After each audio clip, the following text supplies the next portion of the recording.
we had never seen anything like that. It was groundbreaking for its time. Today, I wouldn't give Morrowind to a kid. It's like literally, it's such a fucking time sink that exiting the first town can take some people 8 hours. And I'm dead serious. It can take some people 8 hours. They're like, okay, well, here's the shopkeeper. What does he say? He drops like, 20 minutes of reading. So you do 20 minutes of reading. So then you're like, okay, well, he mentions somebody over there in some other house. So you go to some other house and there's like three NPCs in there and they all mention stuff. You rob everybody. You get every last nook and cranny because you can. And you're trying to get the perfect start. Perfect start is a myth. And, yeah, sure, finish. I don't even know. I don't know what you're doing. That's fine by me. Yeah, you try to get the perfect start, and it's to some people that's like 8 hours just to get out of the fucking town. It depends on how slow of a methodical player you actually are, and that is just not gameplay I would recommend for children anymore. I wouldn't really recommend it for gameplay today. Bridging the Look old at the combat; it's worthless. and the new Elder Scrolls, I mean, it's staying at least it's 3D combat. true to the philosophy of doing whatever you want and being whoever you wanted to Yeah, be, but it did but in a have more complete intricate. freedom in terms of whatever that game was capable of. It did have complete freedom, yeah. Let's go hunting more mods. It was fun to hear about Bethesda's dirty laundry. Jesus Christ.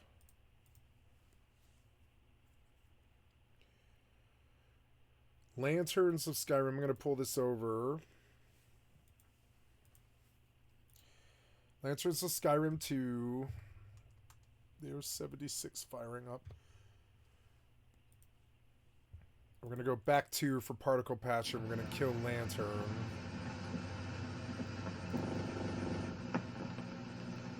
The Particle Patch.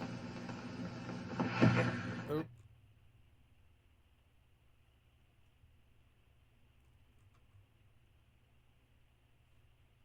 No, we're going further. Page 17.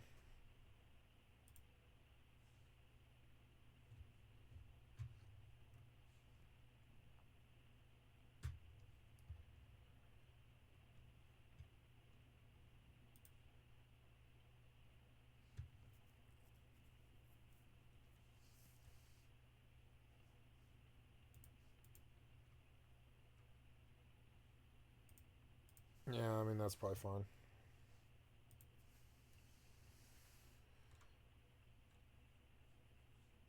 Apply filters and go. I don't want you showing me any more stuff. Yep, skin feature overlays.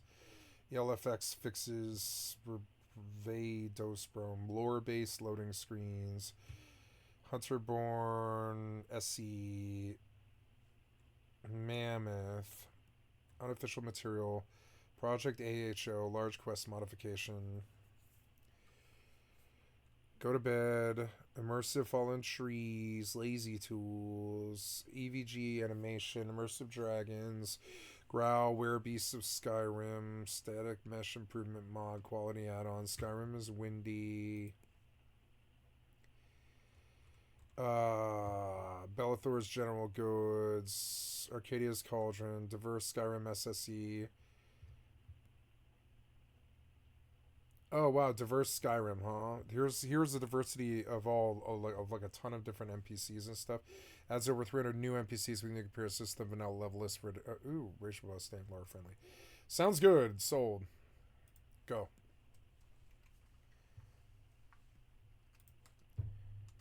I'm gonna close a bunch of these websites.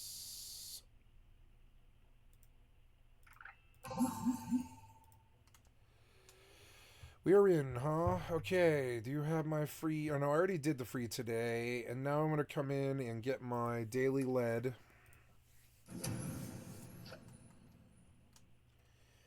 Diverse Skyrim. Yep.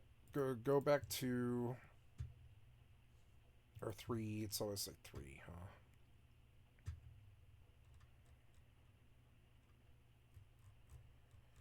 Diverse Skyrim. True 3D sound for headphones. Castle Volkihare.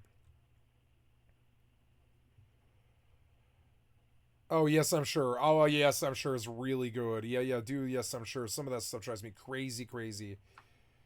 Address library, Skyrim. Good. Slow download. Let's hear more about Bethesda. Where did that video go? Is it a separate video or something? What happened to the video? Here we go. It's handcrafted world that captivated players the minute they got off that boat.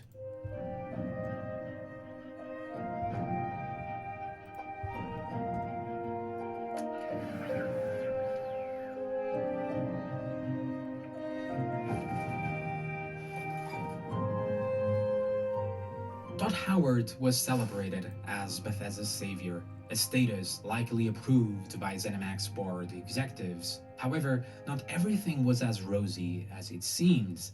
Howard's leadership and vision would, in hindsight, clash with the original ideals of the Elder Scrolls, first set by LaFay and his team. Beneath the surface, his growing influence and a philosophy of simplification, touching on gameplay, narrative, and artistic direction, was quietly taking root, shaping the company's future. But like I was saying, we go at it each time with, let's not just look at the last one and say, what does it need? You know, I think most people, most fans will look at it and say, it's great, you should change the leveling, add spears, add crossbows, add this, and add some more races. And I usually approach it from, well, I want to know what skills are superfluous, that we should fold into something else to make the choice of what your character is more meaningful, make that choice more meaningful. And how are the races different? You know, I think 10 races is enough. How is playing an orc different than playing a high elf? Or, you know, those kind of things. Adding to the shifting dynamics was the arrival of Emil Pagliarulu, a divisive lead writer and designer whose influence on future Elder Scrolls and Fallout titles would spark its own share of controversies. KISS. Keep it simple, stupid. We are actually at a state now in the development of the studio. We don't have a lot of extensive design documentation. We found that probably after we hit Fallout 3, the design docs that we had became outdated very quickly. Following a similar philosophy of simplicity, a figure we'll delve into later. Over the next few years, Bethesda skyrocketed in popularity with the releases of The Elder Scrolls Oblivion, Fallout 3, and of course, Skyrim. To put this into perspective, Skyrim has sold an astounding 60 million copies to date, making it one of the best-selling games of all time, spanning 17 different releases across 3 generations of consoles, milked to the absolute perfection. For comparison, Oblivion sold close to 10 million copies, marking one of the most impressive growth stories in gaming history. However, despite their commercial and critical success, and the countless fond memories they have created for so many of us watching this video, Bethesda's design philosophies that would eventually lead to their downfall were slowly taking root. Worse still, their anti-consumer practices and unchecked greed were lurking just beneath the surface. This is the 27th of last seed, the year of Akatosh 433. These are the closing days of the Third Era, and the final hours of my life. When Oblivion was released in 2006, the gaming community was in awe at the grandeur of the massive, detailed world presented by Bethesda, staying true to the philosophy of doing whatever you want and being whoever you wanted to be. But just 2 weeks after this massive success, Bethesda embarked on a bold experiment: market test cosmetic DLC. You know it, everybody knows it, the infamous horse armor. The price was $2.50, a bargain for today's microtransactions, but was seen by the community and Bethesda themselves as too expensive, with fans arguing that should cost no more than 50 cents. Others sounded the alarm, foreseeing a slippery slope where games would deliberately withhold cosmetic items to sell them piecemeal rather than allowing players to unlock them naturally through gameplay. But here's the kicker. Despite the backlash, Horse Armor proved to be massively successful. According to Todd Howard, it became one of the most successful DLC Bethesda had ever released. As developers smugly put it, you are all making fun of it, and yet you buy it. Who's laughing now? A silly idea, perhaps, but one that inadvertently launched a billion-dollar cosmetic industry with Bethesda sitting right at its center. I think the big thing is the AI we have in the game. We designed this system, Radiant AI, that allows the people in the world to react really intelligently, and they sort of have their own goals, so they can look at their environment around them and decide how they want to accomplish them. But Oblivion wasn't just a pioneer of microtransactions in AAA gaming. Bethesda's ambition propelled open-world titles forward with a massive leap. Not only through its sprawling world and unparalleled freedom, but also its groundbreaking physics and AI. These innovations fueled its resounding success, establishing it as one of the earliest open-world games where NPCs boasted dynamic routines and lifelike activities. Yet, true to Bethesda's tradition of buggy releases and Todd Howard's desire for overpromises, the much-touted Radiant AI proved easily exploitable. What was meant as a revolutionary system often devolved into an unintended comedy. When the time defines, assault! Assault! Assault! This duality cemented Oblivion's and even Bethesda's legacy as a cherished, charming gem, brilliant yet undeniably flawed. Farewell. And those lofty promises didn't stop there. During the promotion of Fallout 3, Todd Howard often boasted in interviews that the game would feature 200 or even 500 different permutations of endings. Well, the endings are kind of, they're dynamically strung together.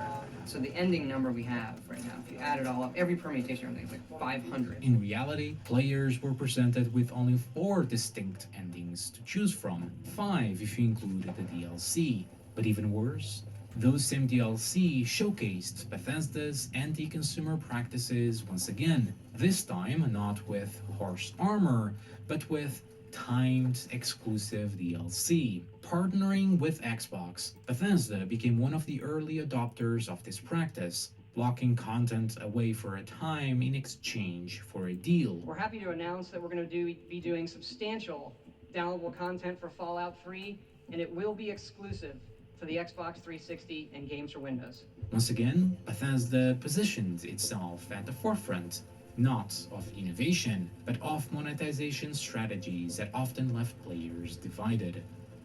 However, Bethesda faced yet another challenge with Fallout 3, one that would also set a precedent for their future.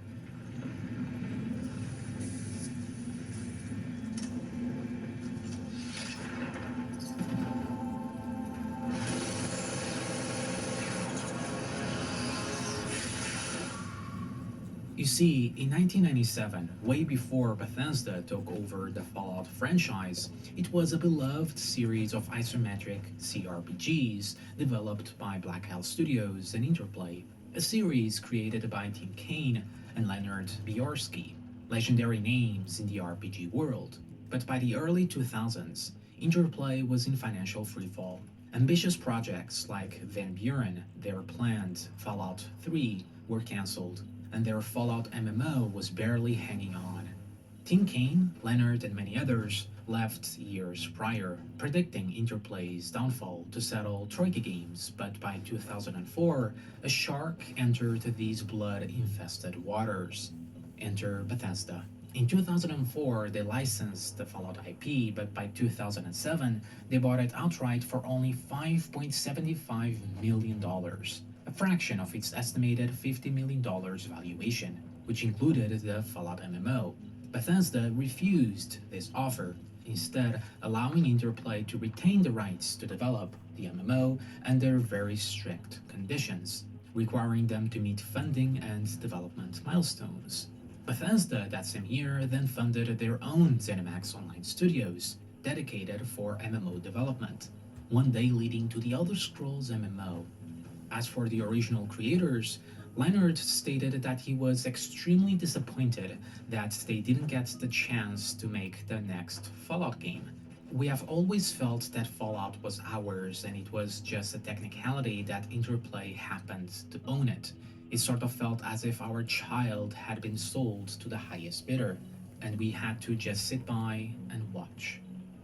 By 2009, it was clear Interplay couldn't deliver. Despite a beta sign-up page, the studio was near bankruptcy, and so Bethesda sued for breach of contract, claiming Interplay failed to meet the agreed milestones and accusing them of unlawfully selling the original Fallout games on digital platforms like Steam. The legal battle dragged on until 2012 when Bethesda settled out of court, paying $2 million to acquire the full rights to the Fallout MMO, and with the project officially cancelled, Bethesda secured complete control of the Fallout franchise for a fraction of the original price tag.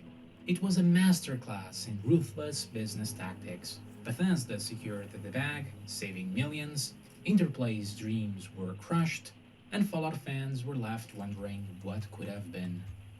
This case, much like the horse armor controversy, marked the beginning of Bethesda's long history of lawsuits, such as the time in 2011 that they sued Notch, creator of Minecraft, over the game title Scrolls, as it infringed on the Elder Scrolls IP. Finally, Notch offered to settle the lawsuit through a match of Quake 3, but to no avail. Eventually, it ended in a settlement, with the game's name being changed. Fallout 3 is garbage, and here's why. The first two Fallouts comprise some of the best games ever. Virtually nothing else comes close. I'm going to talk about what makes the first two Fallout games good a lot in this video, but it's important to keep in mind that even without comparisons to the previous games, Fallout 3 fails on its own merits too. But the story of Fallout 3 doesn't end there. When it was first released, despite getting 12 million sales and glowing reviews, through its many bugs and crashes, many original fans of the franchise, especially coming over from the oldest running Fallout fan website, No Mutants Allowed, criticized the many changes Bethesda had made, from lore to the emphasis on action over RPG mechanics like player choice, saying it wasn't a Fallout game but something else entirely, blaming the big corporate company and Todd for ruining their franchise, quickly earning the nickname Oblivion with Guns. Regardless of what we might think of this modernization, it was an extremely successful and beloved game for Bethesda, bringing numbers that the original creators could only dream of. Not only that, but it placed Fallout on a map of pop culture and even releasing a successful TV show. But over the coming years, if the fans thought those changes were bad or regressive, they would soon be sent into a coma.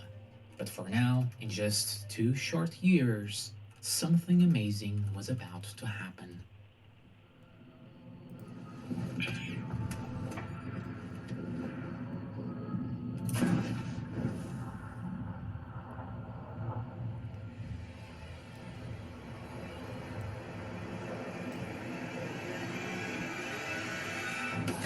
Fallout New Vegas is often held up as the pinnacle of modern Fallout games.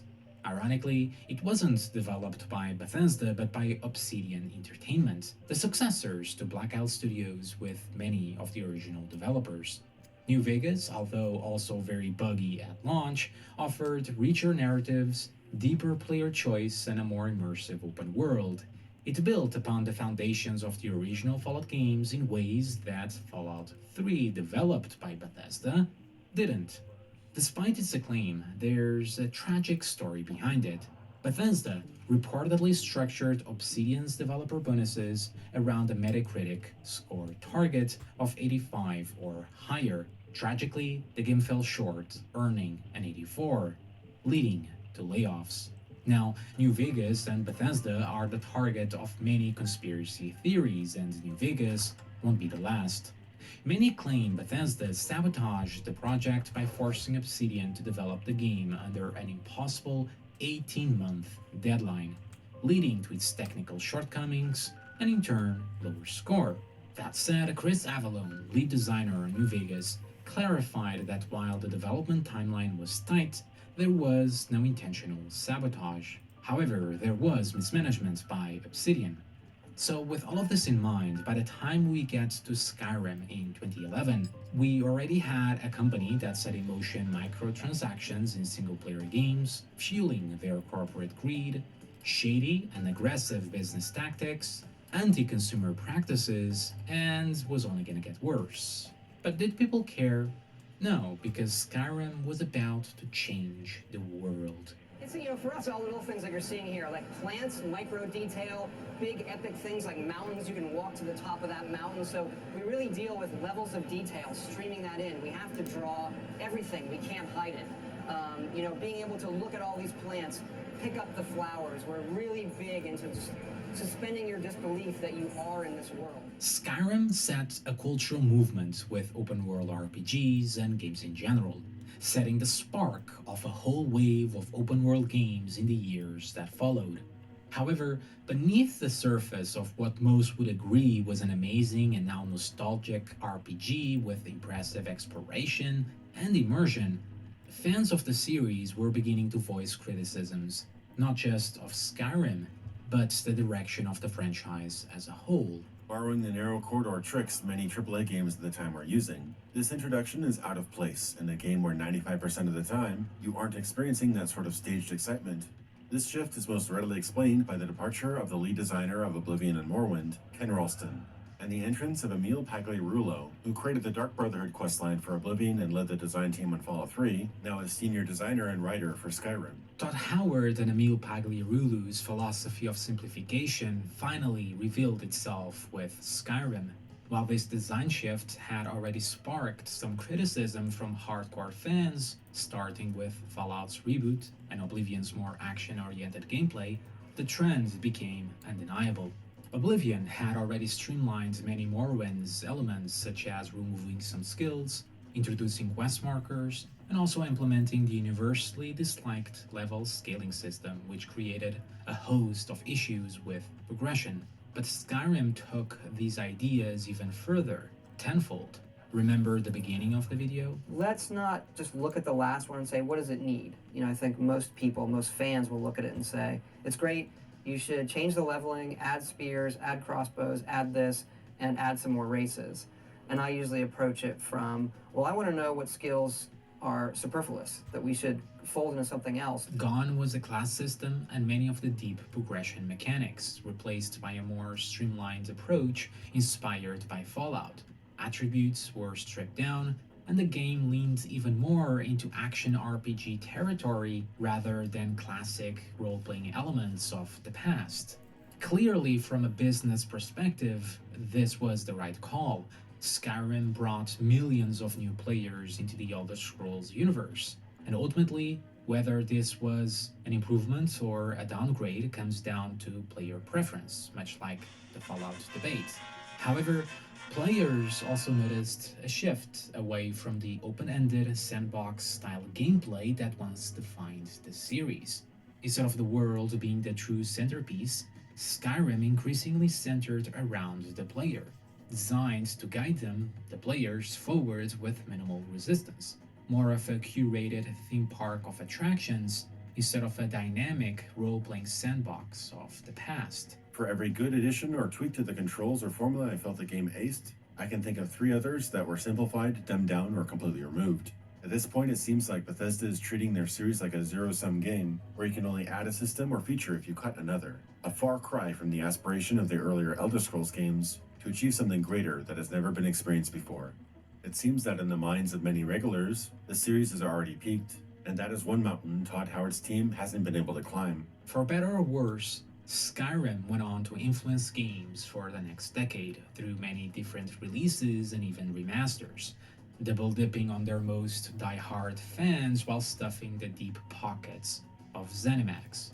And then of course, we can't go forward without mentioning the mods. Since Morrowind, the community had taken upon themselves to fix Bethesda's flaws, like patching its many bugs, improving gameplay, and even creating entirely new content, cementing the not-so-healthy mindset, mods will fix it.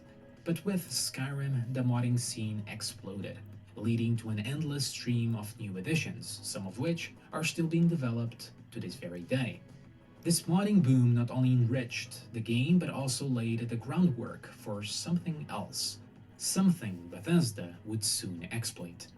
Ultimately, this level of success convinced Bethesda and ZeniMax that they had found the perfect formula, but as we'll soon see, it wouldn't last.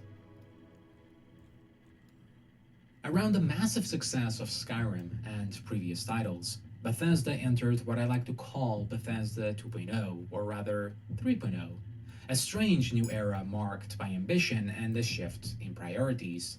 Bethesda, ZeniMax, began to expand aggressively, emphasizing their role as a publisher rather than just a developer. Like a kraken extending its tentacles, Bethesda went on a buying spree, acquiring a roster of talented studios, from id Software to Machine Games. Behind the scenes, however, Bethesda's growing influence and control over these studios began to reveal the darker side of the company once more. You're not going to like what I have to say next. Remember Prey from 2017? Some of you will, some of you probably won't, but Prey, or rather more specifically its IP, is a clear example of Bethesda's and ZeniMax's darker practices. Rewinding to 2009, ZeniMax had acquired the Prey IP from 3D Realms. At the time, Human Head Studios, developers of the original 2006 cult classic Prey, was working on a sequel. By 2011, Prey 2 seemed to be on track, with a promising trailer capturing the attention of fans and media alike. By early 2012, development mysteriously stalled, with Bethesda claiming the game was delayed due to quality concerns. Human Head Studios, however, had a very different story. According to a developer on the project, Bethesda pulled the plug on what was described as a nearly complete game for reasons they called petty and political. By 2013, the Prey IP had been handed off to Arcane Studios for a reboot.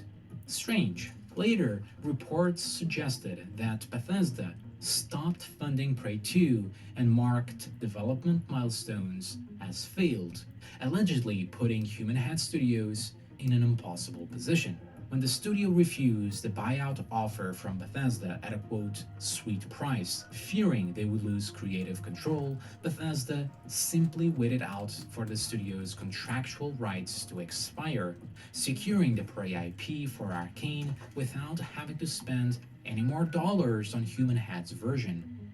Human Head Studios was left unable to recover, eventually shutting down years later. But the story doesn't end there. Human Head Studios didn't just close in 2019, they were picked up by Bethesda and turned into Roundhouse Studios. They ended up acquiring it anyway and all of its assets in secret, leading to a very weird $100 million lawsuit by Ragnarok Games for claiming both Human Head and Bethesda conspired to sabotage Rune 2, an RPG that Human Head released just before its closure, with Ragnarok Games being its publisher, as allegedly posed a threat to the Elder Scrolls. Prey, on the other hand, was rebooted in 2017 with Arcane Studios, but wasn't without issues. Some theories online claim Bethesda forced the purchase of other studios in the likes of Human Head, pushing them to a corner. But in personal messages with Rafael Colantonio, Arcane's founder, it clearly states that wasn't the case. The main issue was with the Prey IP itself, as initially they were reluctant to take it, as it made no sense for the game they were making. I'll admit it, I think that I was a little at odds with some of the management when the decision of calling Prey, that was very, very hurtful to me. That was, okay, right. I did not want to call this game Prey. Mm-hmm. And I had to say I wanted to anyway, in front of journalists, which is not my tactic. Yeah, I hate to lie. Not only me, but nobody in the team wanted to call this game Prey. Our game had nothing to do with Prey, but it was kind of like Prey in a way, which was it's a sales mistake because we didn't get the backfires from the people who want the Prey made from the start. Exactly. Yeah. In the end, they produced a critically acclaimed title, but one that didn't achieve the commercial success that they had hoped for, clearly making ZeniMax executives quite unhappy. So things took an even worse turn. Fast forward to 2023, Arcane then released Redfall. And it already crashed. Okay. Oh, here's the boss. Curator, cool. I killed her immediately. Technically, Redfall is busted. From a design perspective, it's amateurish. It's clearly woefully unfinished. It's sold for $70 or more if you buy the deluxe editions, yet it has less I'll be right back.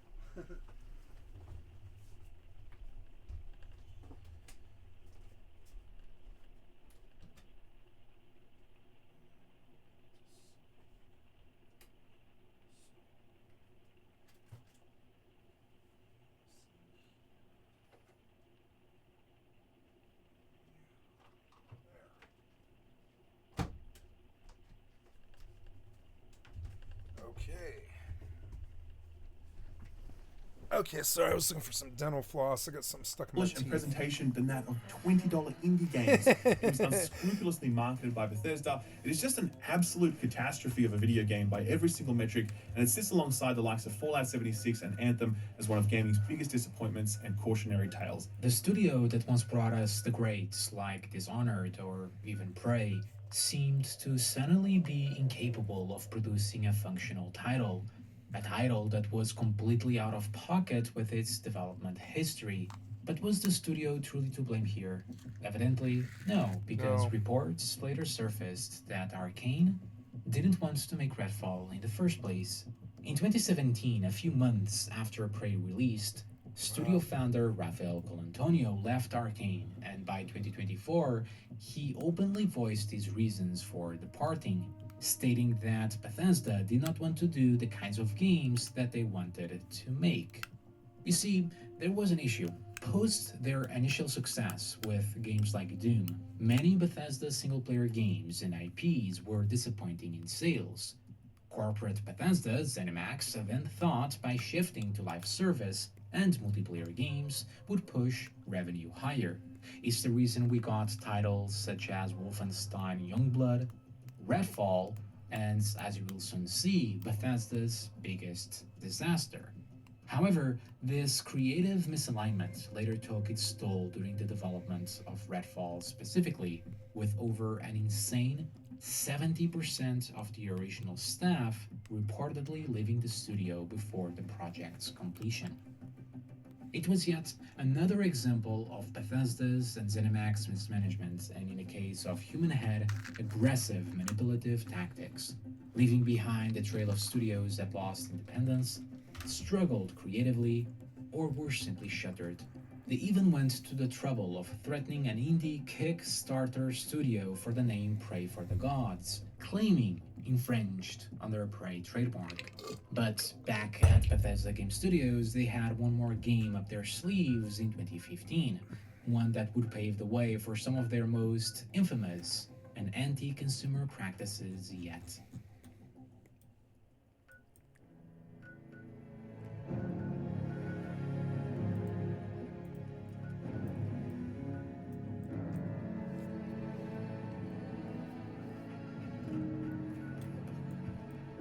Let's go, pal.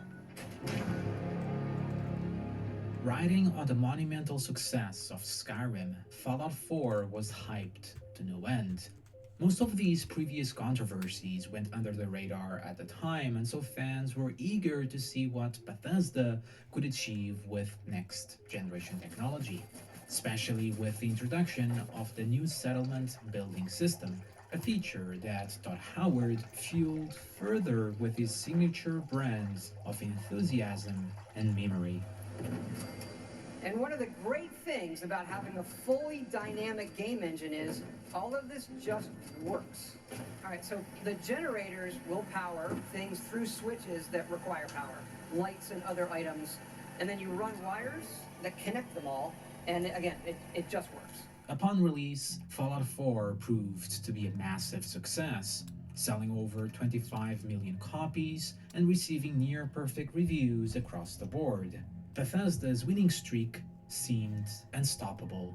At its core, Fallout 4 felt like a natural evolution of Fallout 3, a generational improvement in exploration and combat, but it lacked true innovation. Another settlement has sent word that they need our help.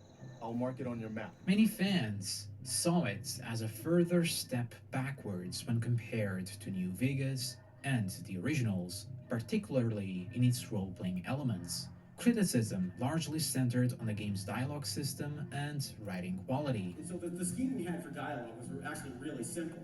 You know, if you look at it, and this translates to the PC, you know, to mouse and keyboard as well. But if you look at a scheme of controller, you know, the general gist was, you know, A would be a positive response, X would be a neutral response, B would be a negative response, and Y would be a question. Okay? Emil Pagliarulo had risen since Fallout 3 to become both lead designer and writer of Bethesda's titles. Following his philosophy of simplification and by introducing a voice protagonist, Bethesda's writing quality not only suffered, but also streamlined dialogue, which drastically limited player choice. Quests that once offered 5 or 6 unique ways to proceed in earlier titles were now reduced to yes, no, or sarcastic responses. If you're here to talk me into working on Liberty Prime, you can forget it. What changed your mind? Nothing changed my mind. I promised you I'd return to the Brotherhood, and I've kept my end of the bargain.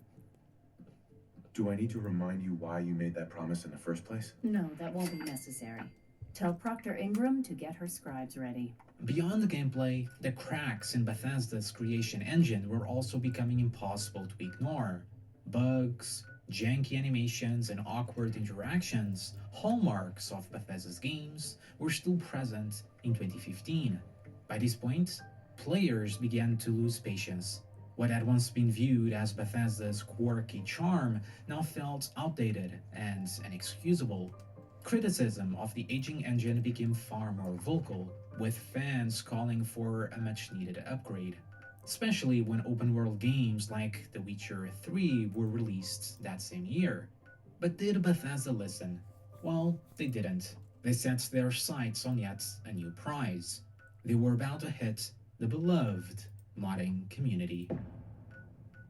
On April 23, 2015, just months before Fallout 4 release, Bethesda, in collaboration with Valve, introduced the idea of paid mods through Steam's workshop for Skyrim and in the future Fallout 4. On the surface, it was marketed as a way for the modding community to earn revenue for their work. A noble-sounding idea. After all, the community was deeply entangled with Bethesda's games. But that quickly unraveled under scrutiny, much like horse armor before it. The revenue split was where things took a truly absurd turn. 75% of the profits would go to Valve and Bethesda, while the modders, the very people creating the content, would receive a mere 25%. Backlash was overwhelming. The gaming community erupted, voicing concerns from ethics, the future quality of mods, and of course, the revenue split. This is going to be one of the biggest industry mistakes ever. The consequences are going to be disastrous in the long term. The backlash wasn't just mean comments or review bombing. It was creative. Players began mocking the system by uploading joke mods like an extra apple priced at $35. The sheer absurdity of it became symbolic of the larger problem. We've already had drama within the modding scene where modders borrow content from other mods, compilation mods for instance. What on earth ends up happening if that starts to get monetized? Jesus, the amount of conflict that's going to be involved there. The long-term monopolistic implications of this are potentially disastrous, but simultaneously the power is in the hands of the consumer. Over the following days, the situation escalated into what felt like a battleground of the century between Bethesda, Valve, and the gamers. A petition opposing paid mods quickly gathered over 130,000 signatures. The pressure became impossible to ignore, and less than a week later, the system was shut down. Gamers chanted their victory, but Bethesda wouldn't go so quietly into the night. Remember DLCs? While controversy surrounding them didn't end with Fallout 4, this time Bethesda found themselves facing even greater backlash, including a class action lawsuit.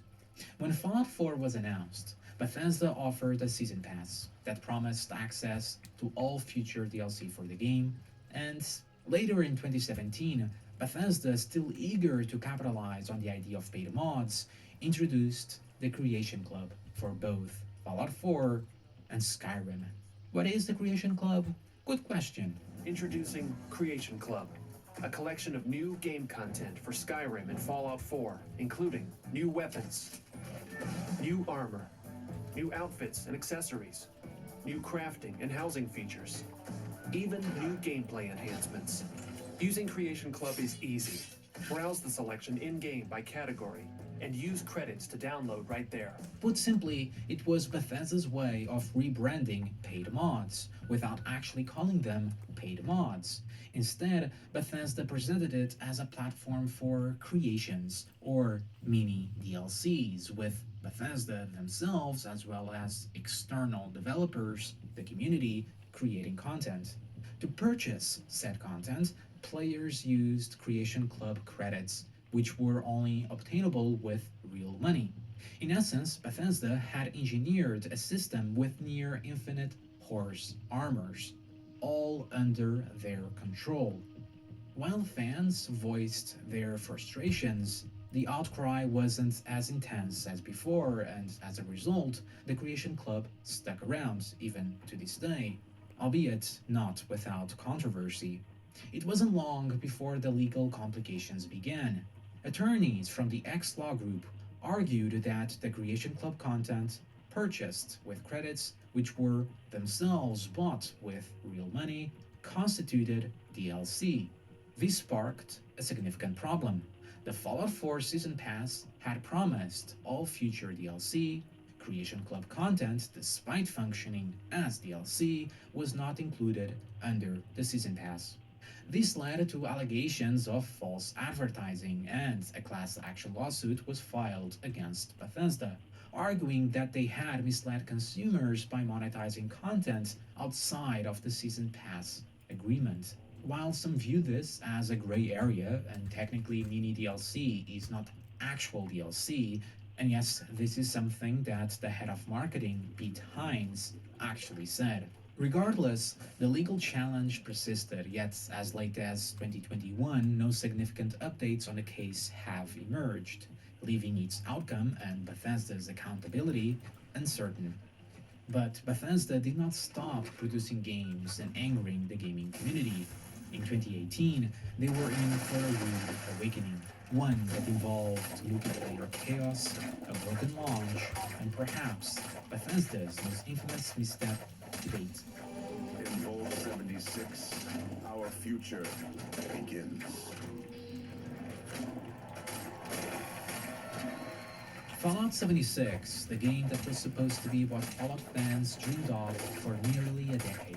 It was for me. So much better than 3 or 4 or Vegas. You can see it right here. Rendering, lighting, and landscape technology. It allows us to have 16 times the detail and even view distant weather systems across the map. I read on the internet that our games have had a few bugs. All of this just works. It's not, I'm not kidding. Released in 2018, Fallout 76 turned out to be an unfinished, unpolished disaster. It launched with game-breaking bugs, rampant exploits, duplication glitches, and a baffling lack of basic features like a voice or text chat. And none of this crossed their minds since they couldn't even be bothered to put in a fucking push-to-talk feature at launch! Even worse, Bethesda fixed the poor NPC and dialogue quality of Fallout 4 by simply removing NPCs entirely. A game with no NPCs, no narrative, no meaningful RPG, no hub areas, no real gameplay loop. It reduces the franchise to a dull looter shooter where the loot is literally garbage and the shooting is absolutely terrible. It's the least amount of effort or design work that you could put into this and still call it Fallout. The media and gamers' backlash was reaching a point of no return.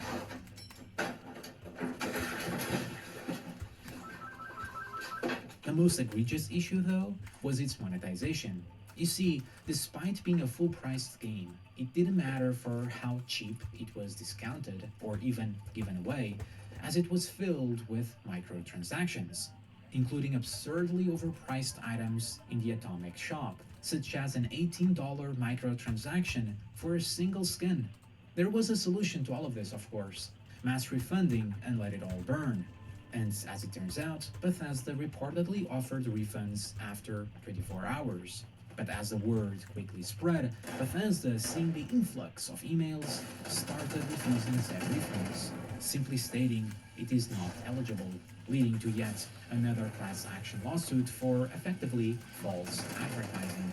Adding insult to injury to its claims of false advertising, Fallout 76 special $200 Power Armor Edition promised a premium canvas bag, but players ended up receiving a cheap nylon bag instead. When fans reached out, Bethesda's support team delivered this now infamous response: "We are sorry that you aren't happy with the bag. The bag shown in the media was a prototype and was too expensive to make." The situation escalated when it was discovered that the canvas bags did exist. They had simply been given to influencers promoting the game months before. Fancy backpack here. Sorry? This fancy backpack here, and I'm just filming. Fancy backpack. We've got this fancy backpack here. In response to the outrage, Bethesda offered affected players 500 atoms, approximately $5 of in-game currency. That will surely make them happy, but ironically, it wasn't even enough to buy a mailman skin that came with its own canvas bag. But it gets worse.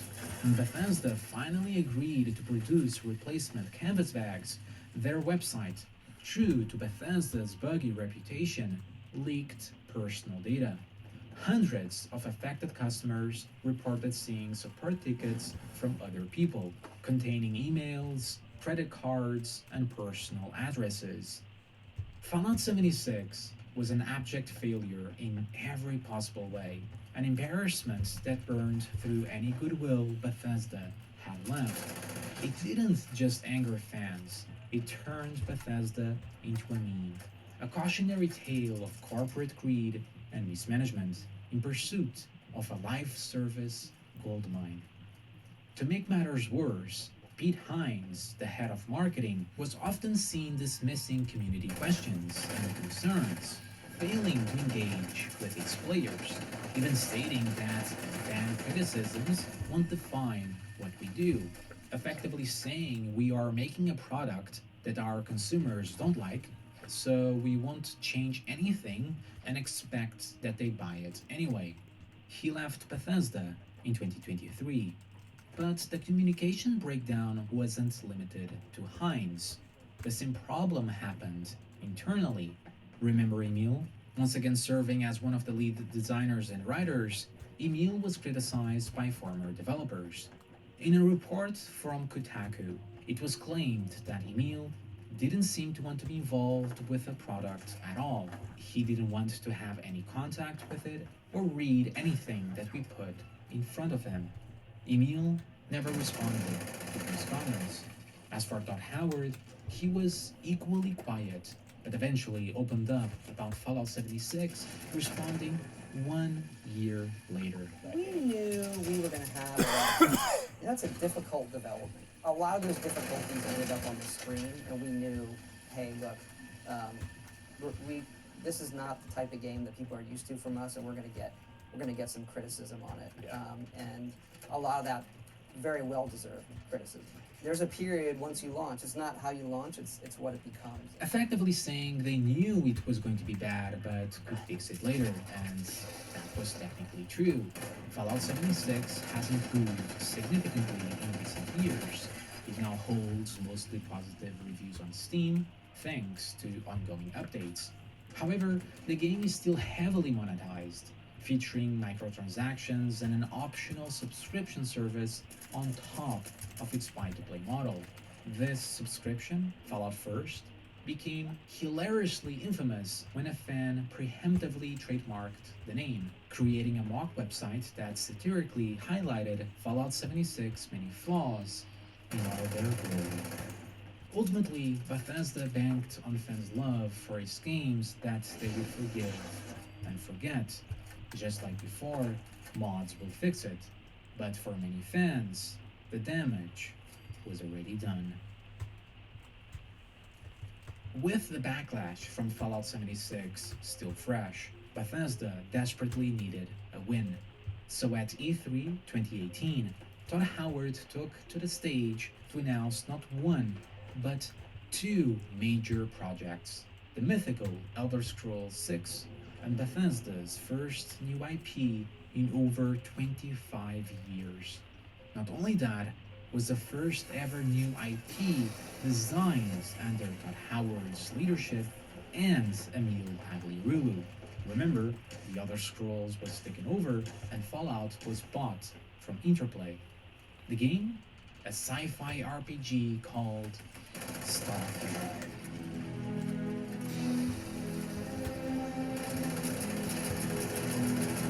The concept of a Bethesda space game was enough to ignite imaginations. Fans dreamed of an open-world RPG set among the stars. A blend of No Man's Sky exploration and Skyrim-style gameplay. Perhaps a return to Daggerfall's procedural generation. The possibilities felt endless. But then Bethesda went silent, leaving Starfield's development shrouded in mystery for the next 3 years, while Bethesda quietly released mobile games, some of which sparked lawsuits because why not? Then, in September 2020, Microsoft announced plans to acquire Bethesda and all their IPs for $7.5 billion. While concerns about exclusivity were raised, many viewed it as a positive move, from Game Pass to hoping Xbox boss Phil Spencer could rein in Bethesda's quality control. By 2021, the deal was finalized. Todd Howard stayed on as Bethesda's game studio's director, stating that he was hopeful that launches like Fallout 76 wouldn't happen again with a better testing process under Microsoft. 76, while you mention it, is something where it's another sort of point in my mind with our relationship where when that game launched, the litany of issues we had, and we let a lot of people down, and well, there was very little we didn't screw up, honestly. And one of the people that I called was Phil. I think it's great to have all of these games under one umbrella. Like, what does that mean at the end of the day to the games you're looking at? It's, for us, they're gonna be even better than the way we were gonna be doing them. As for ZeniMax, Robert Altman, the man behind the curtain, It was the same as you always do them. They're always the same. Had passed away a month. Starfield is Morrowind, just with a much better engine. Board members such as Robert Trump also passing away in 2020. The board had crumbled, and with the acquisition was consequently dissolved. Quickly after, Starfield was delayed, but gamers took it as a good sign. Perhaps Microsoft was giving Bethesda extra time to polish the game. Hype soared yet again with cinematic trailers showcasing planet exploration and combat. You can land into Atlantis, but you can also land and explore anywhere on the planet. And it's not just this planet, it's all the planets in the system. From barren but resource-heavy ice balls to Goldilocks. I've got barren but resource-heavy ice balls. Not just this system, but over 100 systems. Over 1,000 planets. All open. Over 1,000 planets. Barren ice balls. To see what you find. Even Phil Spencer seems excited. Super excited. I am. So I think I'm on my 15th playthrough. I'm probably 200 hours in, but not on one playthrough. September 2023, Starfield's release day arrived, but when most players finally got their hands on the game, disappointment was immeasurable. I've been waiting a long time to play another true Bethesda RPG. I don't think it's a bad video game, but it is quite mediocre, and it runs its course way quicker than any of the other Bethesda RPGs I've played. It's also very controversial. I mean, a lot of people love it, others really hate it. There really isn't I really love anything 76. overly ambitious about this game. I love Starfield. Procedurally generated, soulless, empty worlds to explore isn't fun. It is an open world exploration game with little to no actual meaningful exploration. It is a glorified looter shooter that is still catching up to games that are now old enough to be in high school. It is a role-playing game with so few meaningful roles to actually play and relationships to engage with. Instead of the freewheeling space adventure fans expected, they found a game bogged down by gated exploration and lifeless, procedurally generated content. That is true. It was loading field. They were right about that. And adventure, the heart of Bethesda's open world. But Star Citizen isn't really real either.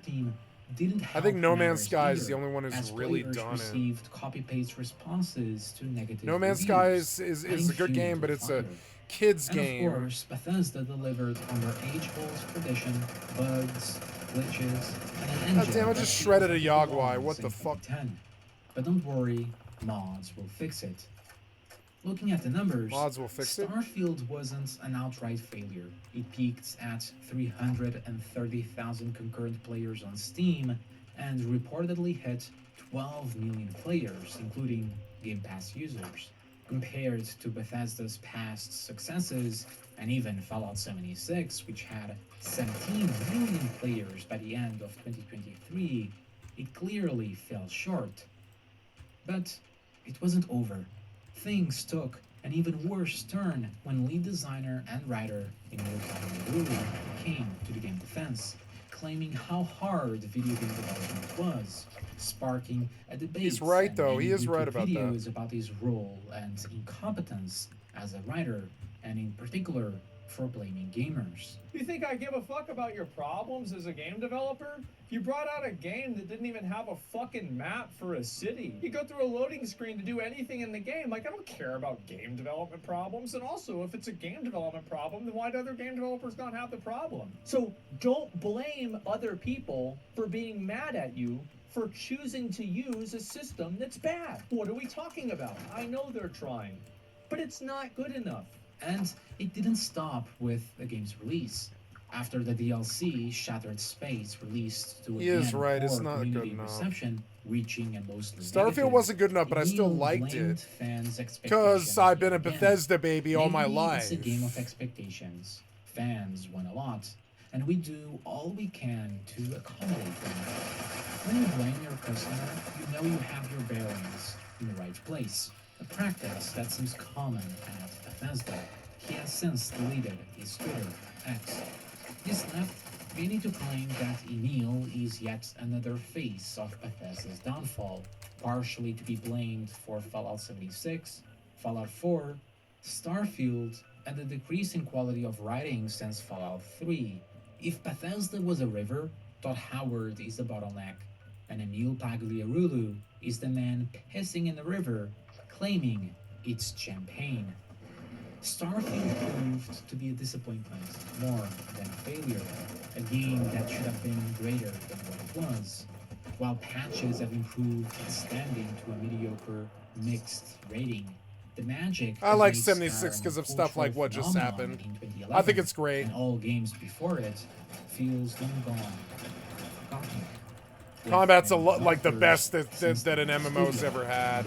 Smaller or indie titles. Look at it. Like when it's really smoking, it's fucking really good. Who's the model guy outside the office? And I say, he's the guy who goes to the game store every week and goes, what's cool? You know, those who we're making the game for. And with that, we come to the end. The story of a company entrenched in mismanagement, greed, and stagnation, even regression when it comes to design. Bethesda's once revolutionary vision has gradually faded, while games like The Witcher 3, Kingdom Come Deliverance, and Red Dead Redemption 2 have redefined open-world gaming, creating living reactive worlds. Bethesda is still playing catch-up. once hailed as bold innovators with grand ideas. And I was in charge of Morrowind, but by that time, once you get to that point, there was this element of no fear. Like, what's the worst that's going to happen? We could go out of business. Well, let's go all in. This is the game. Bethesda now seems content to simplify, recycle, and milk its beloved IPs, expecting fans to keep buying their half. Yep, you should be able to wear at Then least there's 20 Todd rings. Howard, once seen as just another gamer. He, along with Emil Pagliarulo, have become the face of Bethesda's decline. But even more I have something to say concerning, about as this. of So I just looked at a mod called Unlimited Rings and Amulets, and I'm like, motherfucker, you can wear 10 rings on your hands. You can wear, like, I don't know, 50 necklaces or something like that. You can wear another 10 toe rings. You could get bracelets. You could get you could adorn yourself till you were dripping in gold. Like, and all of them could have, like, magical quality. And honestly, in real life, it kind of is like that. Like, for instance, if you're on a Super Bowl team that's won 2 or 3 times, like, Peyton Manning, those rings, they have power, you understand? And there's more than, you can wear more than just, what was it, 2? I think it's like 2 in the normal one. That's fucking dumb. Give us at least 10. And I believe it should be unlimited when you consider how many other pieces of adornment that in the game that you can get, essentially. So yeah, I'm like, yep, I want as many rings as I can wear, bitch. Like, all that jewelry is fucking worthless if you can't wear it. It's fucking stupid. All that jewelry they drop, for what? For what reason? You can't wear any of it. Episode the Third Era, behavior data, Rudy HQ, unofficial enhanced lights, real bows for SSE.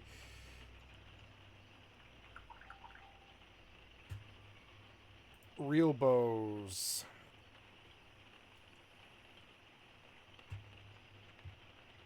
No, I don't know. I don't want that.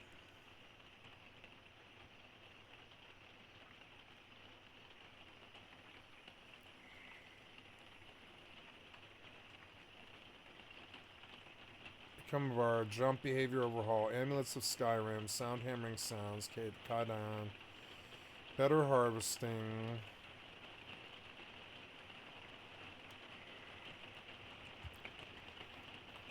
Better harvesting, more realistic harvesting. Okay. Salt and wind. I mean, I'm on page 36. I'm so far in.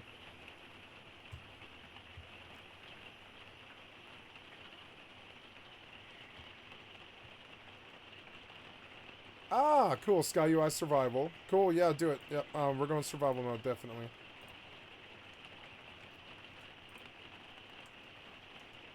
Okay, so I died. I have to get to my body.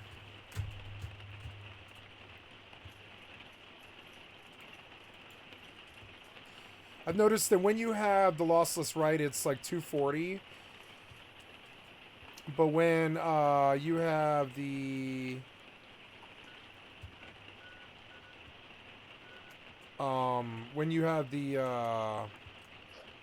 let's get my body. I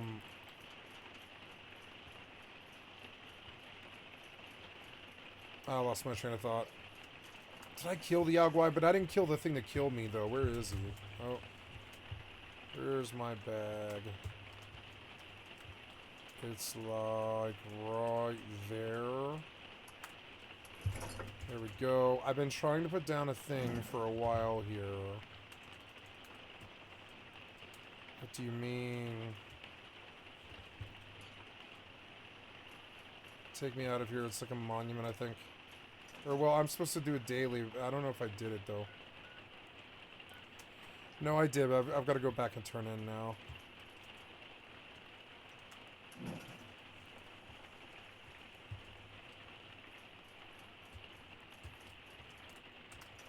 There were so many mistakes with 76. That was the problem. They made so many mistakes. It's so dumb.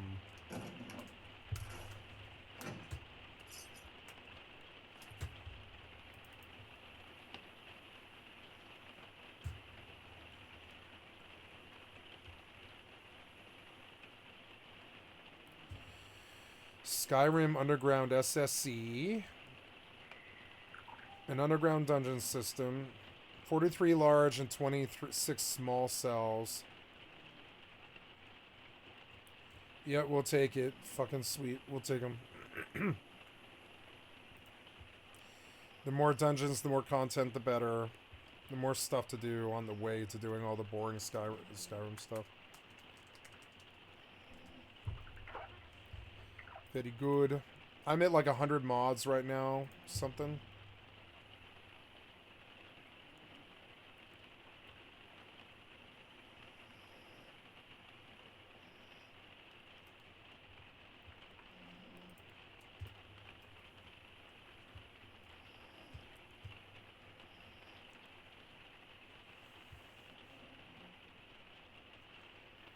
When they are first visited. I mean, that is cool. But it also seems complicated that I don't need.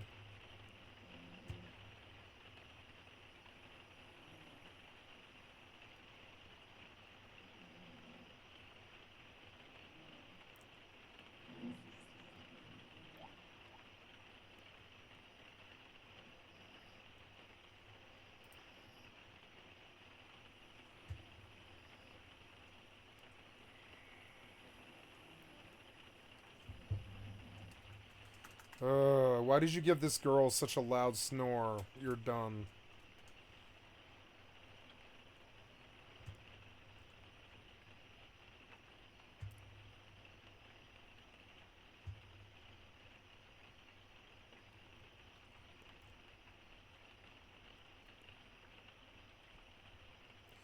Yeah, and the sit down, sit up from the chair is also really important.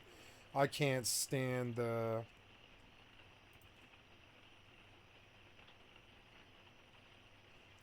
I can't stand sitting down on the chair and then... oh, never mind. Cancel.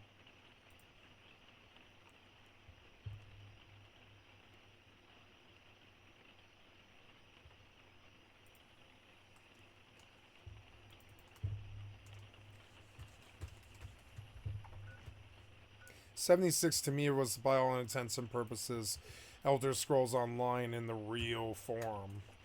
Like, you know, I didn't think ESO was anywhere near Elder Scrolls at all. But I think 76 is. I think it's a lot like playing an Elder Scrolls game online. You know, it sucks that it ended up being Fallout as opposed to Elder Scrolls, but it's still really fucking good.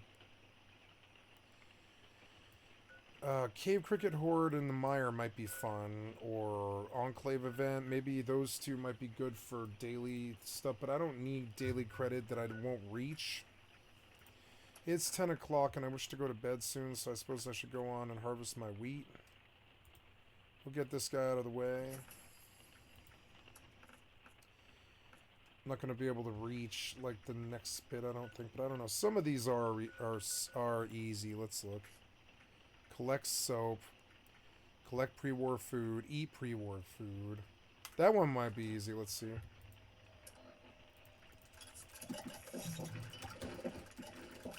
Nothing. I don't see any pre-war food. That was pre-war food, wasn't it? No. Cream? Nope. Canned dog food? Nope. Damn it.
I'm down at the bottom of the list, I think.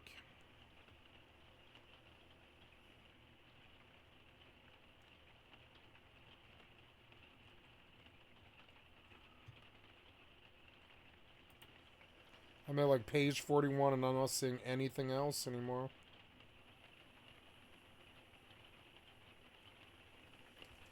Let me make sure I don't get DC'd. We're, oh, now we go turn in. Nope.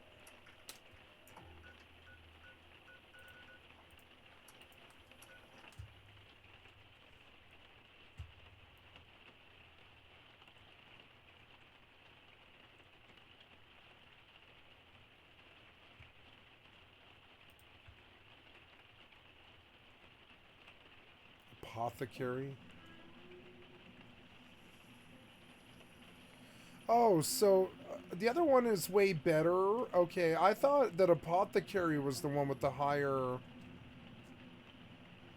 Well, but I don't want to jump off this like search.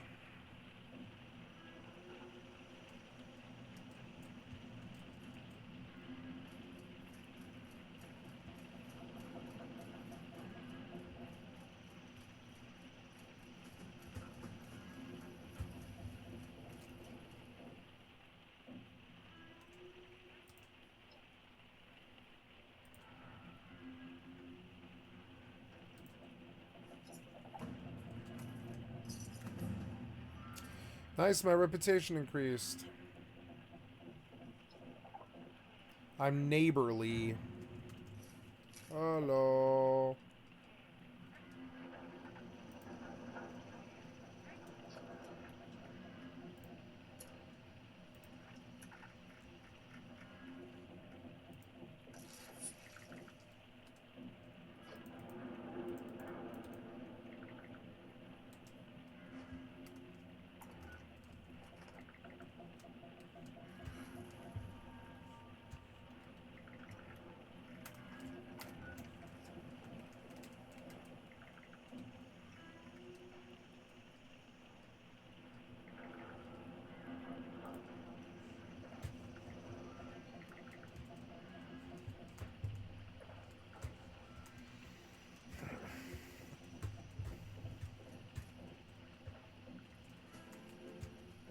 I had 200 of them, so.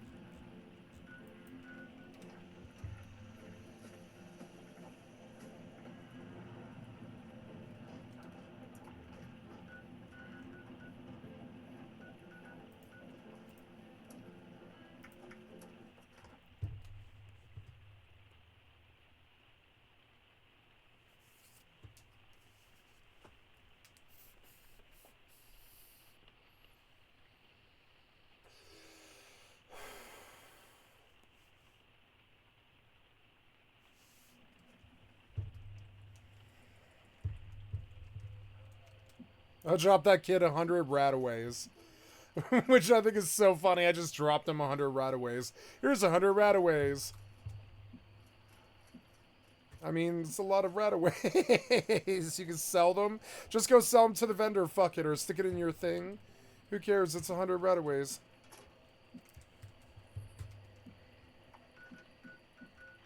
Foundation. I need to find wherever this is. Where, like, yeah, this one about vital equipment.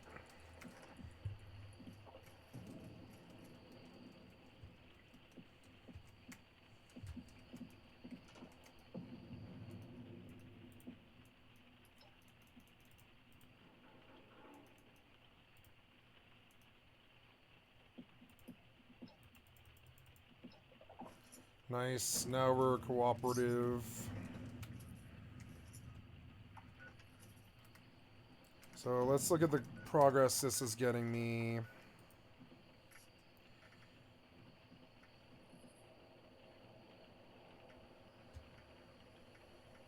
Eat pre-war food. I did get credit for some of it. Did you give me any pre-war food?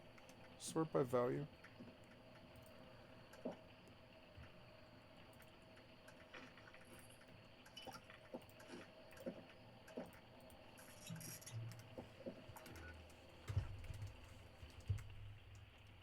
Am seals. Amseals. I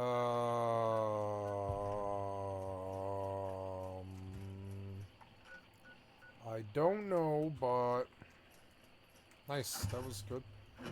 I think I check other dailies. Speak to Sophie when it was with the responders. I should see what else she needs.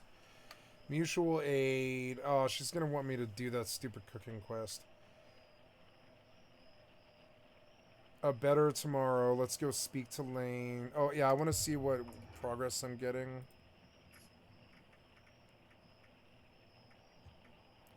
Kill a creature while well fed. That one's an easy one. So let's just go out of this place and find a creature while I'm well fed. Or let's just jump to 76 or whatever, because I know there's mobs there. Crossbow, Stallroom Source, comprehensive first-person animation overhaul.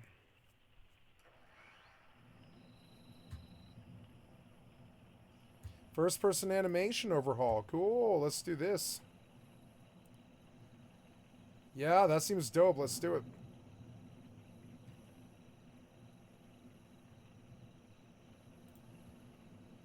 Open animation replacer. Animation queue fix. Parent animation improvements.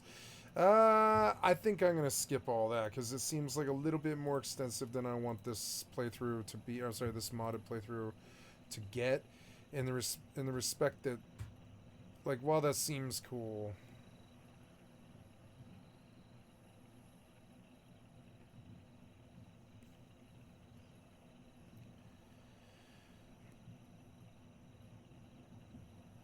Morning fogs might be cool.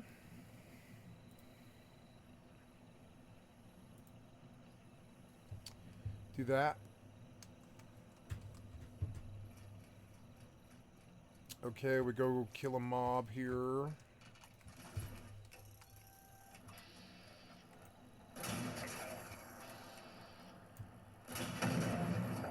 There was my ticket.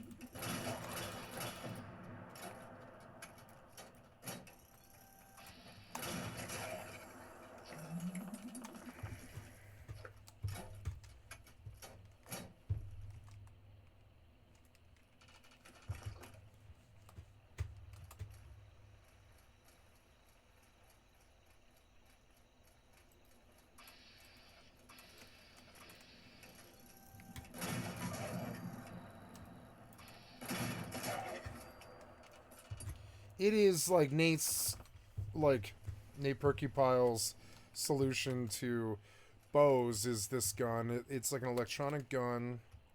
I like its action because it is kind of like a bow.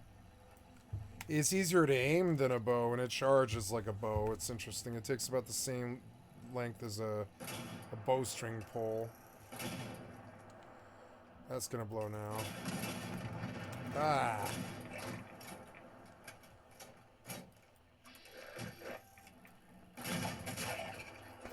525. Morning fogs. That's gonna make the game interesting. There's just more and more stuff.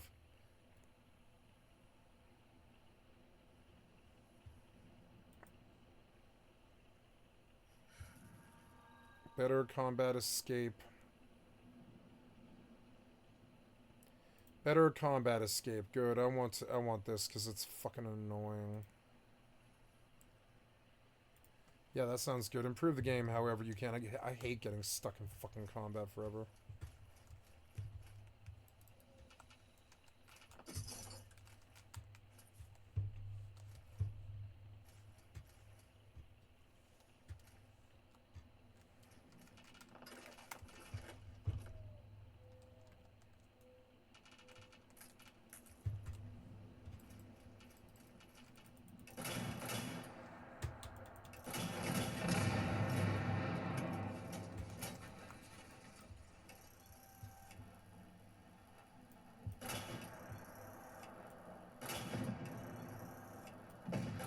You know, I never noticed, but while you're charging it, your cursor goes off. While you're charging, you actually have to, well, I mean, yeah, it's like weird, like it pulls the green thing down while you're charging, but it doesn't change where the center of your screen is. So if you aim where the green dot is, I guess I hit it there, but I shouldn't have. See, it's like, because it's off. But if you hit here, that's dead on hit. It's because it's like, no matter what, the center of the screen actually stays the same. I never noticed, but I've been actually missing with this weapon a lot. But no, I need to aim at the dot. See, like, other MMOs don't play with explosions of cars and stuff like this. It has a better, like, combat aesthetic than any other MMO. Even New World, I would say. It's got, like, a better combat thing going on than all the rest of them. I don't know why 76 got the hate that it did. It has enough really good combat. It's weird. But anyways. Okay, better combat escape. I can't believe how many mods I've done, but I'm just trying to get a really good first experience, you know? Extended encounters. Yep, extended encounters. Sounds good. Get that too, because it's popular. Yeah, I want the world to feel alive, and I want a single quest like going to the first dungeon to feel like a fucking game in and of itself. I want it to be, like, really involved. Like, okay, we're going to camp here. We're fucked up. One of the things that, like, I don't know. I can't tell. It's hard to describe, but I feel like all the time I'm cheating, but I don't know what it is. I'm not cheating, per se. I jump high, and I run fast. That's about it. I don't know.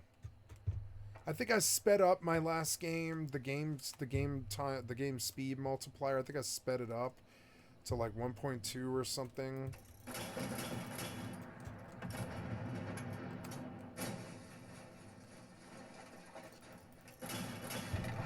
So now we got that one done. Let's work on the next one, I guess. It's getting towards where I want to log, really.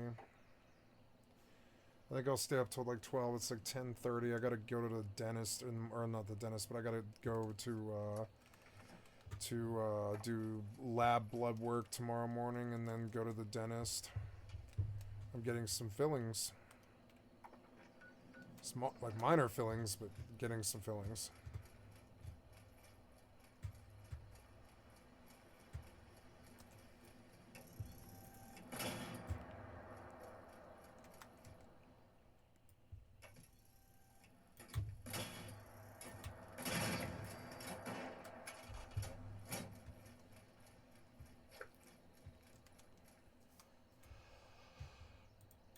Extended encounters. What? Oh, an immersion. Yeah, I really should have probably gone through the whole immersion thing. Blended roads redone.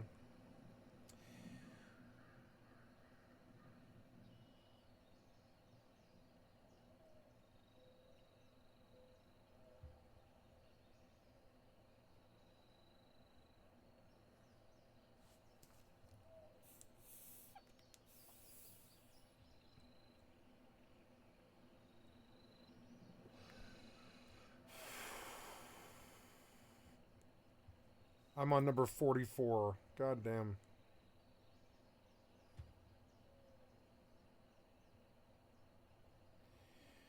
Getting towards the end here.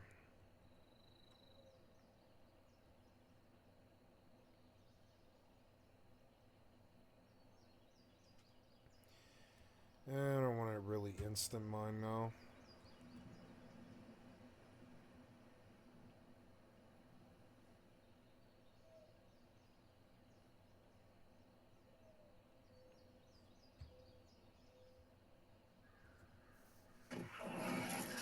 The fuck was that? Ah! What?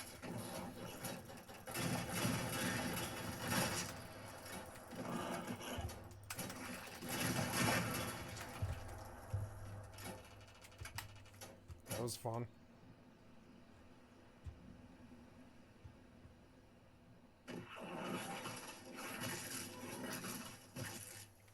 45.